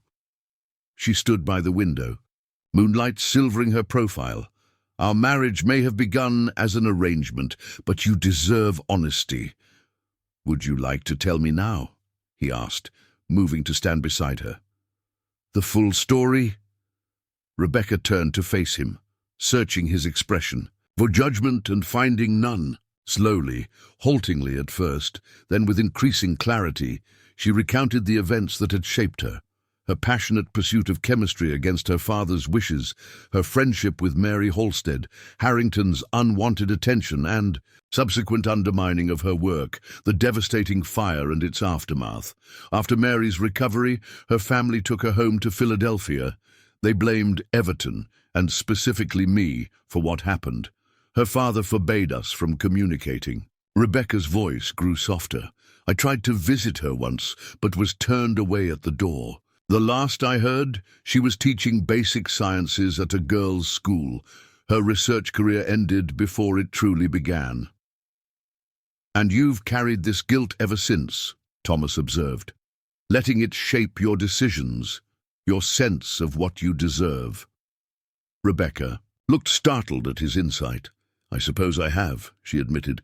"It seemed appropriate somehow, a form of penance, including marrying a stranger for security rather than pursuing your own ambitions." She considered this, her expression thoughtful. "Perhaps, though I found unexpected satisfaction at Raven's Crest. Different from what I imagined for myself, but valuable nonetheless." Thomas took a chance, reaching out to brush a stray tendril of hair from her cheek. She stilled at his touch, but didn't withdraw. "What did you imagine for yourself, Rebecca? Before the fire, before our marriage?" A wistful smile touched her lips. "I wanted to teach, to conduct research, to make some small contribution to our understanding of the natural world." She shook her head slightly. "Foolish dreams for a woman in this time and place." "Not foolish," Thomas countered, "just difficult, and perhaps not impossible even now." Rebecca looked up at him with surprise. "What do you mean?" "Raven's Crest is more than cattle and grassland. It's a living laboratory of sorts, soil conditions, plant varieties, animal breeding. There's science in everything we do, though we rarely name it as such." He spoke slowly, the idea forming as he articulated it. "The new schoolhouse in Stone Creek stands empty most of the year. Perhaps there's a way to create something there. Classes for those who wish to learn, experiments that might benefit the community." Hope flickered in Rebecca's eyes, quickly tempered by practicality. "Your father would never approve of his daughter-in-law teaching science to ranch children." "My father doesn't need to approve of everything we do," Thomas replied with newfound certainty. "Raven's Crest will be ours someday, not his. We can begin building the future we want now, in small ways." "We," Rebecca repeated softly. "You speak as though our arrangement has become something more." Thomas studied her face in the moonlight. The intelligence in her eyes, the strength in her features, the complexity he was only beginning to appreciate. "Hasn't it?" he asked simply. The question hung between them, fraught with possibility. Rebecca's gaze held his, searching, considering. "I didn't expect this," she finally said. "When I agreed to marry you, I thought I was accepting a practical partnership, security in exchange for water rights and household management. And now? Now I find myself..." She hesitated, choosing her words carefully. caring what you think, valuing your respect, wondering if we might build something meaningful together beyond what duty or circumstance dictated. Thomas took her hand, his thumb tracing small circles on her palm. I wonder the same thing. Rebecca glanced down at their joined hands, then back to his face. We barely know each other. We're learning, he countered, and what I've learned so far, I admire. The confession hung in the air between them, honest and unembellished. Rebecca's expression softened, vulnerability and hope mingling in her. Gaze, it's late, she said finally. We should rest. The journey home begins early tomorrow. Thomas nodded, releasing her hand reluctantly. Good night, Rebecca. She paused at the door to her adjoining room, looking back at him with an expression he couldn't quite decipher. Thank you, she said softly, for listening, for understanding. Always, he replied, and meant it. As Thomas prepared for bed in the quiet of his room, he realized that somewhere between obligation and understanding, between deception and truth, his arranged marriage had begun to transform into something he'd never expected, a partnership of equals, with the potential for genuine feeling. What remained to be seen was whether the fragile connection forged in Helena would survive the challenges that awaited them back at Raven's Crest, where Jackson Blackwell's influence cast a long shadow over their evolving relationship. The journey back to Raven's Crest passed in a different atmosphere than their trip to Helena, where before there had been polite distance and careful conversation, now a companionable ease settled between Thomas and Rebecca. They discussed what they'd accomplished at the governor's ball, the people they'd met, the future possibilities. For the ranch, and occasionally, when the road stretched empty before them, more personal matters. Rebecca spoke of her childhood in Stone Creek, of her mother's gentle influence before her untimely death, of her father's grief-hardened love. Thomas shared stories of his own youth, learning ranching from the ground up despite his father's wealth, his brief rebellion in Wyoming, his gradual acceptance of the responsibility that came with the Blackwell name. They were building bridges across the gap of their arranged beginning, finding common ground in unexpected places.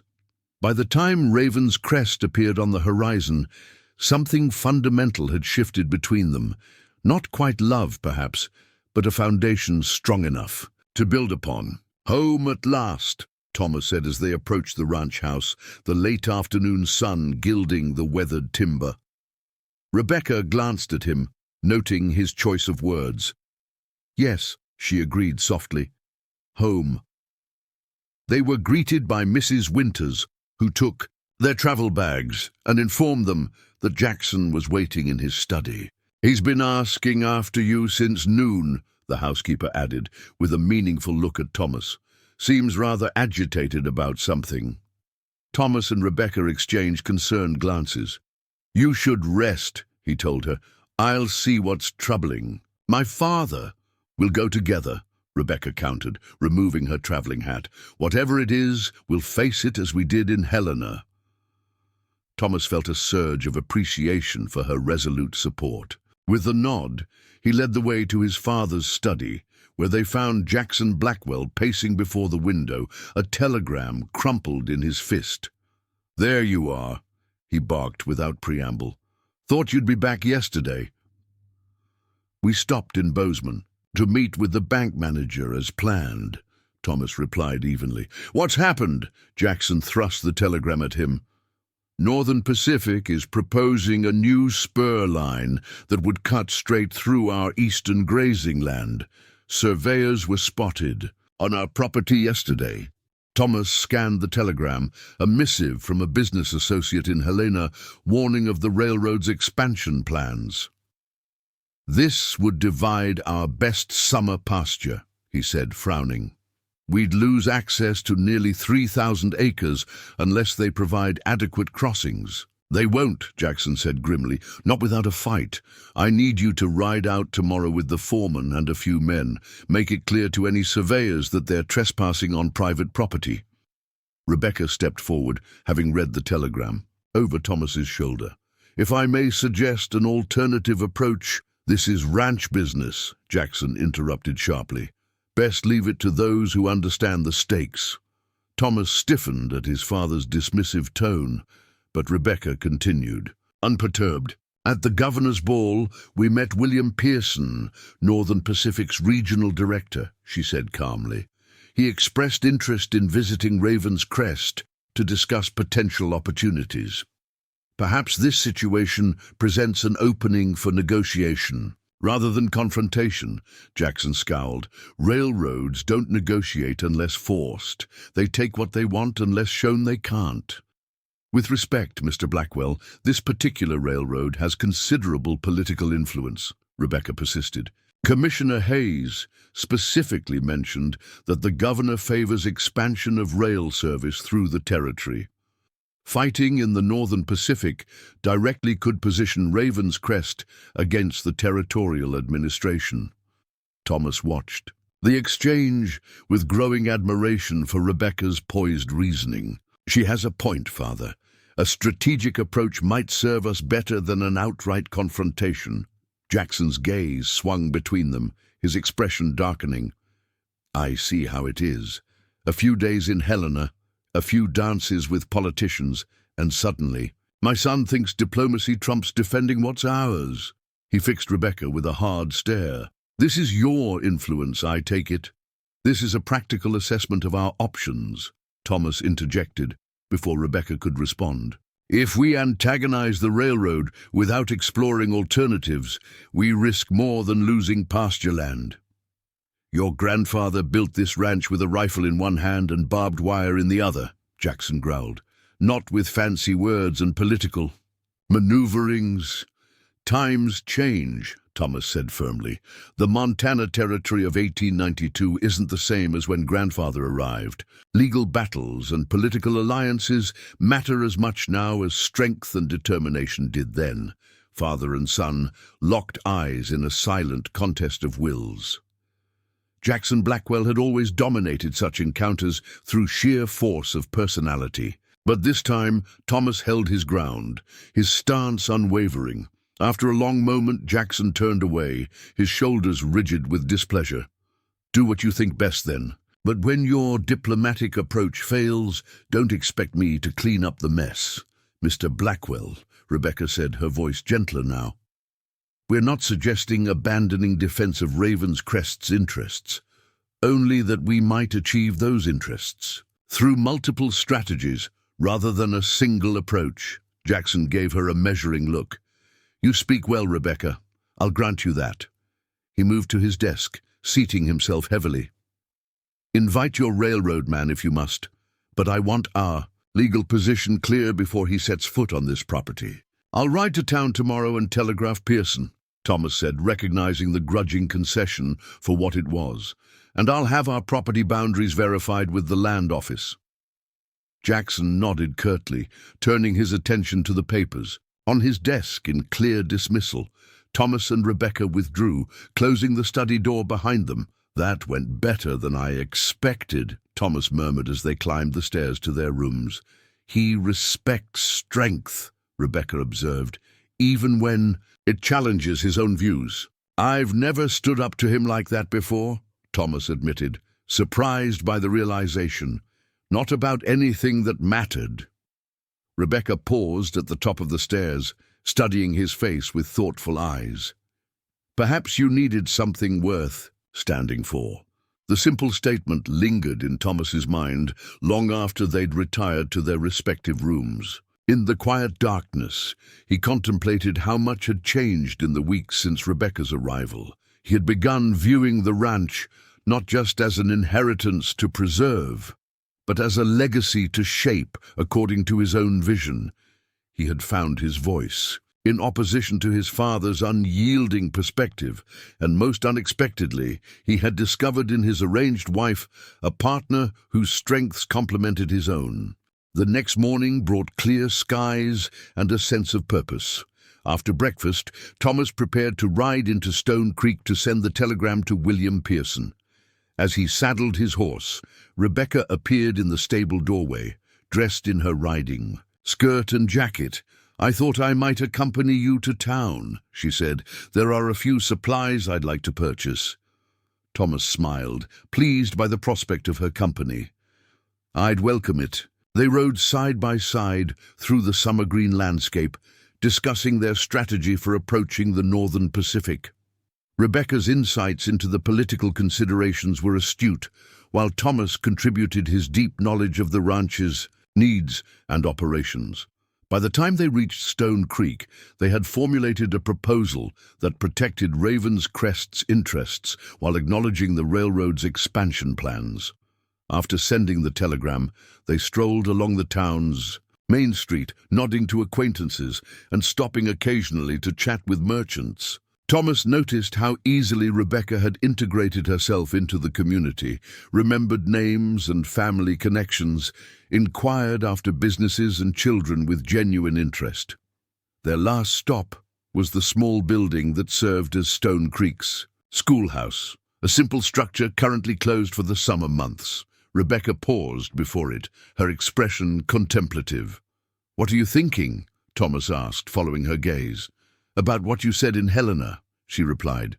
"About using this space for something more." She turned to him, a spark of excitement in her eyes. "The school term only runs 6 months of the year. The building stands empty the rest of the time." Thomas nodded encouragingly. "And you're imagining classes for adults, perhaps? Practical science for ranchers and farmers, soil composition, weather patterns, animal husbandry based on scientific principles rather than just tradition." Her words came faster now, animated by genuine passion. "Or lessons for children during the summer months. Not just reading and figures, but hands-on, learning about the natural world around them." Thomas found her enthusiasm infectious. "You'd teach them yourself?" "Initially, yes." She gestured toward the building. "It wouldn't require much. Some basic equipment, reference materials, specimens collected from around the territory. The school board would need to approve use of the building," Thomas mused, already considering the practicalities. "And there might be resistance to a woman teaching scientific subjects, which is why having the Blackwell name behind the initiative would matter," Rebecca said, watching his reaction carefully. "Your support would give the project legitimacy in many people's eyes." Thomas recognized the significance of what she was asking, not just his permission, but his active endorsement of her stepping into a public role beyond that of the rancher's wife. It would raise eyebrows, challenge conventions, potentially create conflict with his father and conservative elements in the community. Yet looking at the hope in her eyes, the intelligent passion she'd suppressed for propriety's sake, he found his decision already made. "I think it's an excellent idea," he said simply. "Raven's Crest will sponsor whatever you need to establish the program." Rebecca's expression bloomed with surprise and joy. "You mean that? Truly?" "Truly." Thomas took her hand, his own resolve strengthening. "You have gifts that shouldn't be hidden, Rebecca. If sharing your knowledge can benefit this community, I'd be a fool to stand in your way." She squeezed his hand, emotion making her voice slightly unsteady. "Thank you for understanding, for seeing me as more than just my wife," Thomas finished, his smile warm. "I think we both know you've been more than that from the beginning." Something shifted in her expression then, a softening, a lowering of defenses long maintained. Thomas felt himself drawn forward, closing the distance between them. In the shadow of the schoolhouse, with no audience but the Montana sky, he kissed her, not from obligation or convention, but from genuine feeling. Rebecca stilled for just a moment, surprised before responding, with a warmth that matched his own. When they drew apart, her eyes held a new light, a quiet wonder that echoed his own. "That wasn't part of our arrangement," she said softly, a smile playing on her lips. "No," Thomas agreed. "It's something better." Their ride back to Raven's Crest had a dreamlike quality. the landscape transformed by the subtle but profound shift in their relationship. They spoke of practical matters, the telegram to Northern Pacific, the supplies Rebecca had purchased, the approaching harvest season. But beneath the ordinary conversation ran a current of awareness, of possibility, of unspoken promise. The mood shattered upon their return to the ranch. A strange carriage stood in the yard, an elegant black landau with matched bay horses unlike any local conveyance. Thomas felt Rebecca tense beside him as they dismounted. "Professor Harrington," she said quietly, recognizing the vehicle. "What is he doing here?" They found out soon enough. Jackson Blackwell, Professor Harrington, and another man Thomas didn't recognize were gathered in the main parlor, their conversation ceasing abruptly when Thomas and Rebecca entered. "There she is," Harrington said, rising from his seat with a thin smile. "Mrs. Blackwell, or perhaps we should say the former Miss Sullivan." "Professor," Rebecca acknowledged coolly. "This is an unexpected visit." Jackson cleared his throat. "Professor Harrington and Mr. Davis here have brought some matters to my attention that I think require explanation." Thomas moved to stand beside Rebecca, keenly aware of the tension in her posture. "What matters would those be?" he asked, his voice deliberately even. The stranger, Davis, stepped forward, a folder tucked under his arm. He was a dour-looking man, with spectacles and the bearing of a clerk or secretary. "I represent the Board of Trustees of Everton Women's College," he announced. "We've been investigating certain incidents from Miss Sullivan's time at our institution." "My wife has been forthcoming about her experiences at Everton," Thomas stated firmly, "including the laboratory fire and its aftermath. Has she—" Harrington's eyebrows rose in feigned surprise. "Did she mention that the equipment used in the experiment that caused the fire was obtained without proper authorization, or that the procedure being conducted was explicitly forbidden by college regulations?" Rebecca paled, but held her ground. "It was advanced research, yes. Research that Professor Harrington himself encouraged until it proved more successful than anticipated." "A convenient interpretation," Harrington countered smoothly. "But the records show otherwise. The trustees have concluded that the incident resulted from your reckless disregard for safety protocols and unauthorized use of college resources." "That's absurd," Rebecca protested. "Mary Halstead and I had permission to use that laboratory. We were working on an approved research project." Davis removed a document from his folder, adjusting his spectacles. "According to our investigation, you falsified Professor Harrington's signature on requisition forms for dangerous chemicals, conducted experiments outside approved hours, and destroyed valuable college property through negligence." Thomas felt a surge of protective anger. "What exactly is your purpose in bringing these allegations here now, years after the incident?" Harrington smiled thinly. "Merely to set the record straight, Mr. Blackwell.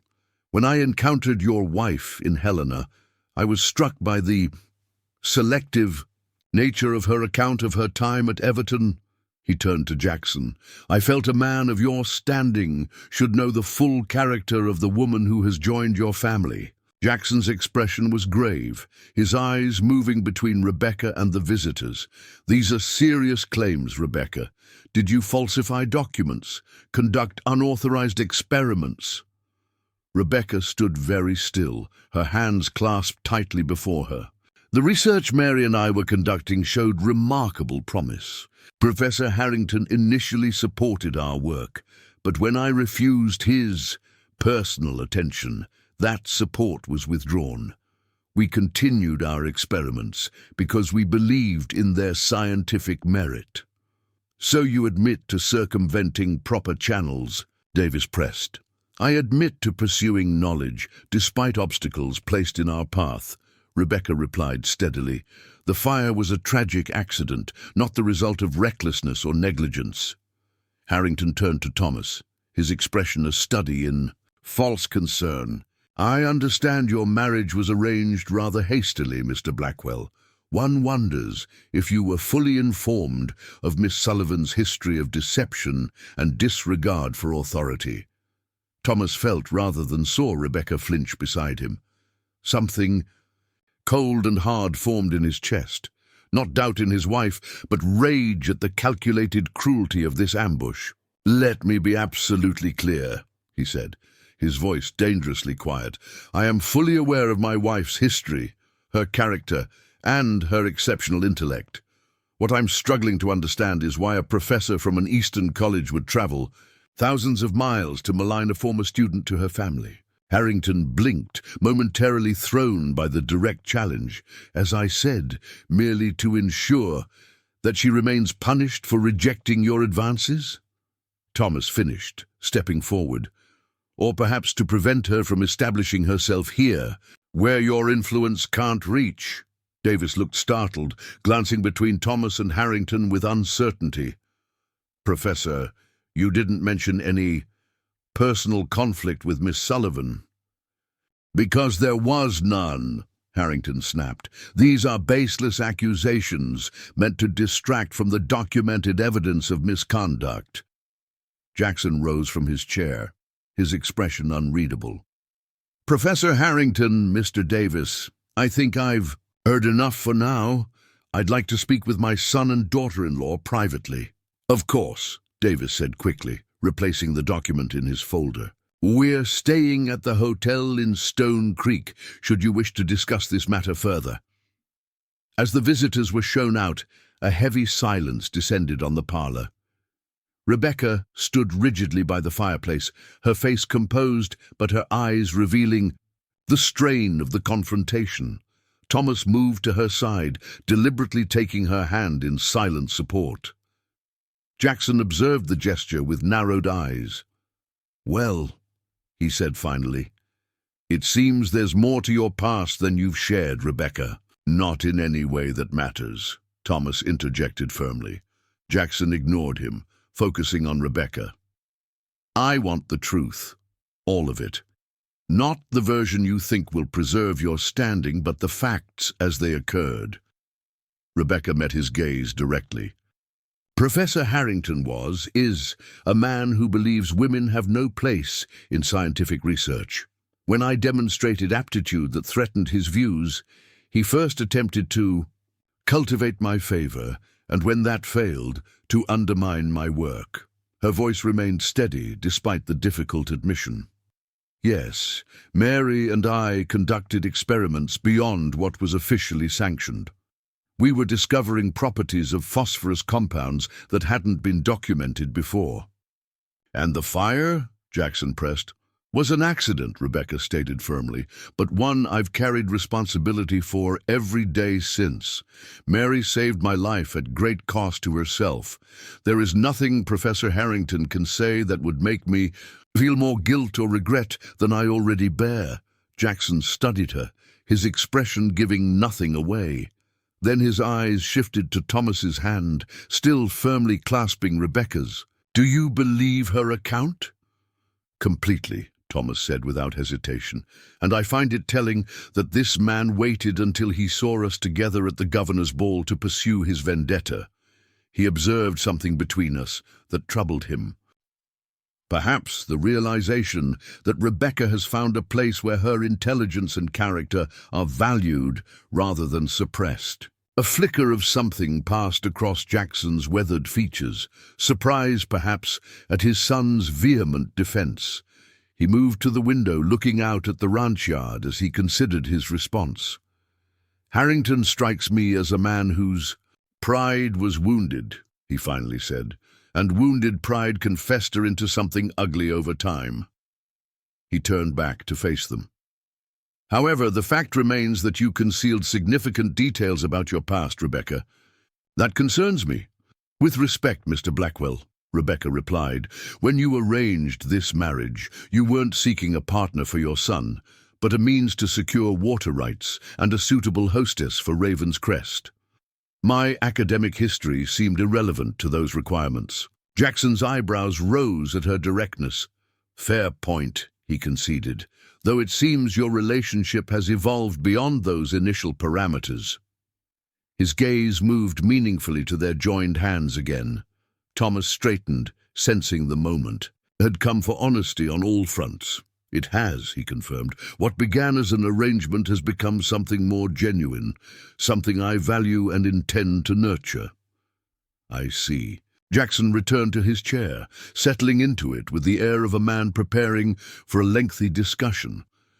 "And does this newfound attachment extend to supporting her in establishing some kind of scientific school in town?"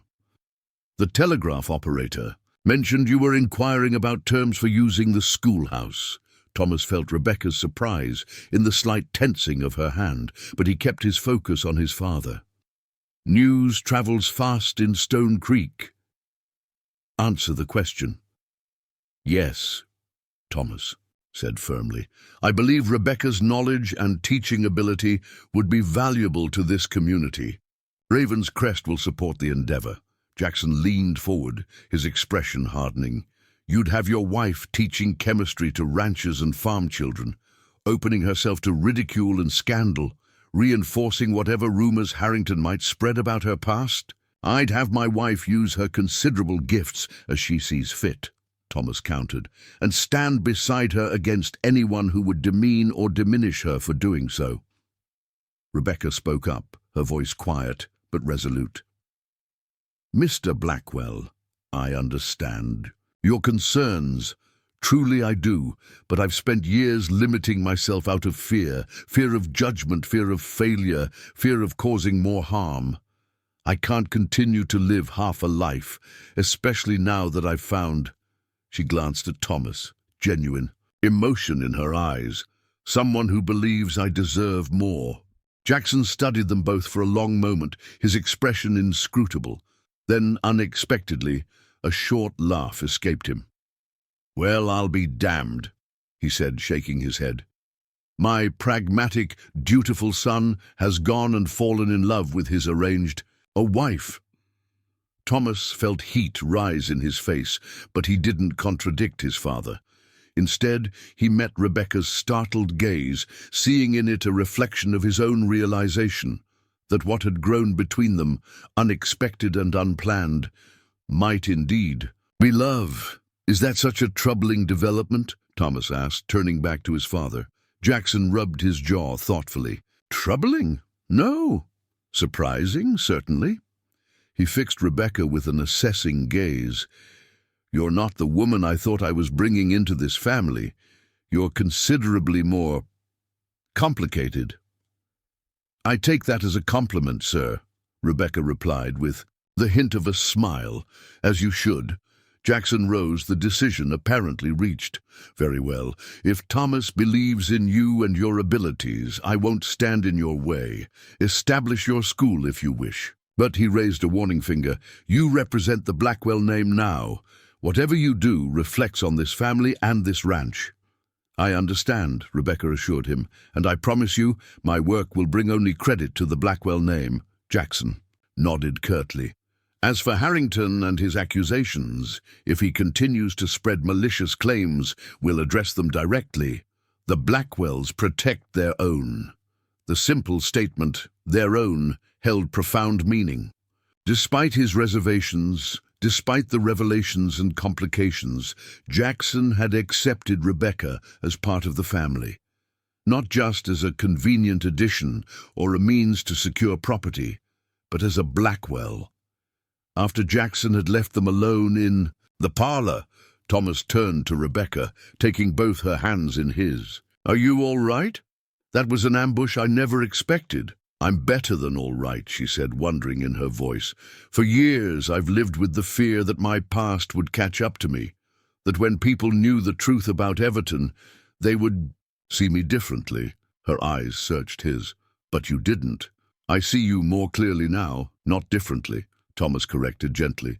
"Your determination in the face of obstacles, your courage in pursuing what you believed in despite the risks, those qualities only make me admire you more." Rebecca's eyes glistened with unshed tears. "When I agreed to marry you, I thought I was accepting a safe harbor, security and respectability in exchange for the water rights your father wanted. I never imagined I might find someone who would defend not just my reputation, but my dreams." Thomas raised a hand to her cheek, his touch reverent. "My father was right about one thing. This arrangement has become something neither of us anticipated." "Love?" Rebecca whispered, the word both question and realization. "Yes," Thomas answered simply. "I believe it is." He kissed her then, not with the tentative exploration of their moment outside the schoolhouse, but with the certainty of a man who had found his true partner. Rebecca responded in kind, her arms circling his neck as she yielded to the emotion that had grown between them despite all odds. When they finally drew apart, breathless and smiling, Thomas rested his forehead against hers. "So, where do we go?" "From here, Professor Blackwell?" Rebecca laughed softly at the title. "Forward, I think, together." As evening settled over Raven's Crest, Thomas stood on the porch watching the sunset paint the distant mountains in shades of gold and purple. Rebecca joined him, wrapping a shawl around her shoulders against the cooling air. "Penny for your thoughts," she said, leaning against the railing beside him. "I was thinking about expectations," Thomas replied. "How rarely life gives us what we think we want, and how often it gives us what we truly need instead." Rebecca nodded, understanding in her eyes. "When I stepped off that train wearing a veil, playing a role I thought necessary for self-preservation, I never imagined where it would lead.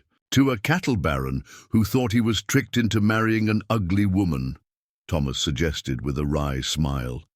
"No," Rebecca said softly, turning to face him fully.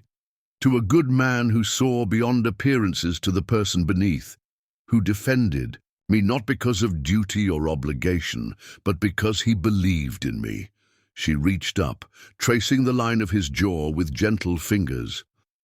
"I may have arrived under false pretenses, Thomas Blackwell, but everything since has been utterly true." Thomas caught her hand, pressing a kiss to her palm. "Including this?"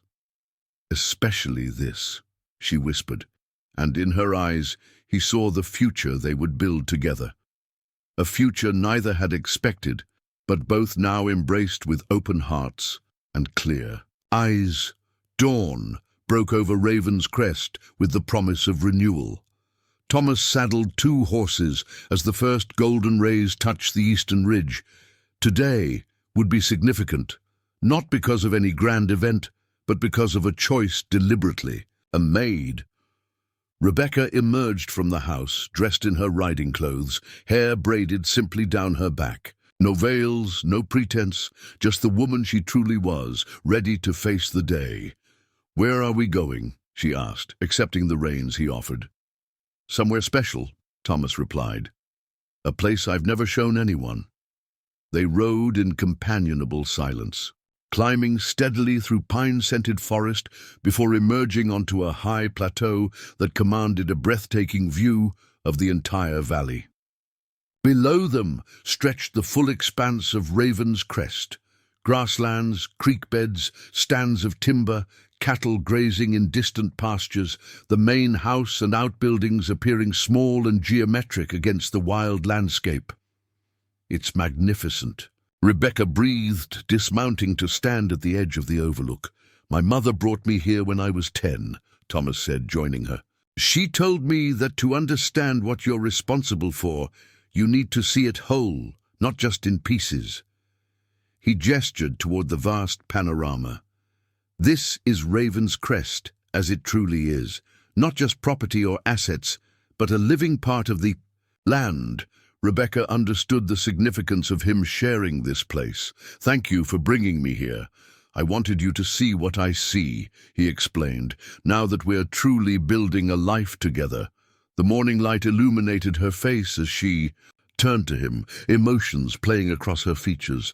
"When I arrived here, I was hiding behind a veil, afraid to be seen for who I really was. I thought deception was necessary for self-preservation. And now Thomas asked softly. Now I understand that being truly seen is the greatest freedom. She took his hand, their fingers intertwining naturally. You saw me, Thomas. Not just my face when the veil came off, but who I am beneath all the layers I'd built to protect myself. Thomas nodded, understanding perfectly. And you saw me as more than just Jackson Blackwell's dutiful son.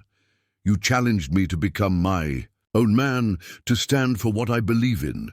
They stood together at the precipice, the ranch spread below them like a map of possibilities. I received a letter from Mary Halstead yesterday, Rebecca said, after a moment of silence. I wrote to her after the confrontation with Professor Harrington, explaining everything. I wasn't sure she'd respond. But she did, Thomas prompted. Gently, Rebecca smiled, a weight visibly lifting from her shoulders. She did. She's married now, teaching chemistry to girls in Philadelphia. She never blamed me for what happened, Thomas. All these years, the guilt I carried. She shook her head in wonder. She asked me to forgive myself, as she had long ago forgiven me. Thomas squeezed her hand.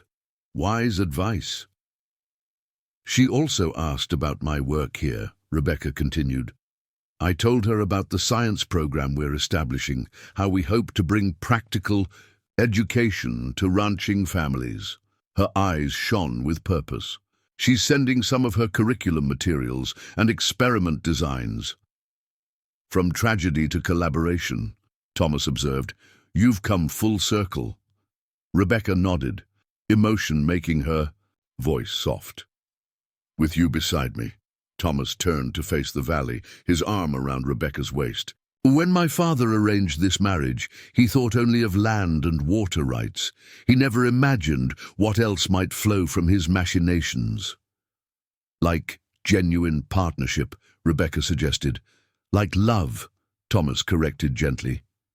The word hung in the clear mountain air, authentic and unadorned. Rebecca leaned into him, her head resting against his shoulder. I have something for you, Thomas said, reaching into his pocket. He withdrew a small, worn leather journal. This was my mother's. She recorded her observations about the ranch, the seasons, the plants and animals. She had a scientific mind, though she never called it that. Rebecca accepted the journal reverently. Thomas, this is precious. Are you certain? Absolutely. His eyes were warm with certainty. She would have admired you tremendously. Your courage, your intelligence, your determination to make a difference. Rebecca opened the journal carefully, finding pages filled with neat handwriting, sketches of plants, notes on weather patterns and livestock observations. This is extraordinary, a woman's scientific insights from decades ago. Perhaps the first volume in the library of your science program, Thomas suggested. A foundation to build upon. Rebecca looked up at him, her expression radiant with possibility. Our foundation. I love you, Rebecca, Thomas said simply, not because of our arrangement or obligation, but because of who you are and who I become when I'm with you. I love you too, she replied, the words no longer frightening or uncertain. Not despite how we began, but perhaps because of it. We've built something real from an artificial beginning. As the sun climbed higher, they stood together on the ridge, two people who had started as strangers, bound by circumstance, and discovered something precious in each other.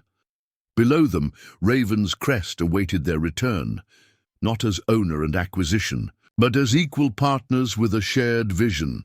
Ready to go home? Thomas asked, offering his hand. Rebecca took it without hesitation. Home, she agreed. Where we belong. They rode back down the mountain side by side, no longer separated by veils, or doubts or misunderstandings. What had begun as a ranch owner's reluctant marriage to a supposedly scarred woman had transformed into a love story written in their own terms. Honest, hard-won, and beautifully, imperfectly real. As Raven's Crest came into view, Rebecca turned. to Thomas, with a smile that held both past and future in its depths. "I believe this is the beginning of our true story," she said. Thomas nodded, his heart full. Not the end of a deception, but the start of a truth. And in that moment, both knew with absolute certainty that what they had found together was worth every difficult step of their unlikely journey. Up next, you've got two more standout stories right on your screen. If this one hits the mark, you won't want to pass these up. Just click and check them out. And don't forget to subscribe and turn on the notification bell so you don't miss any upload from us.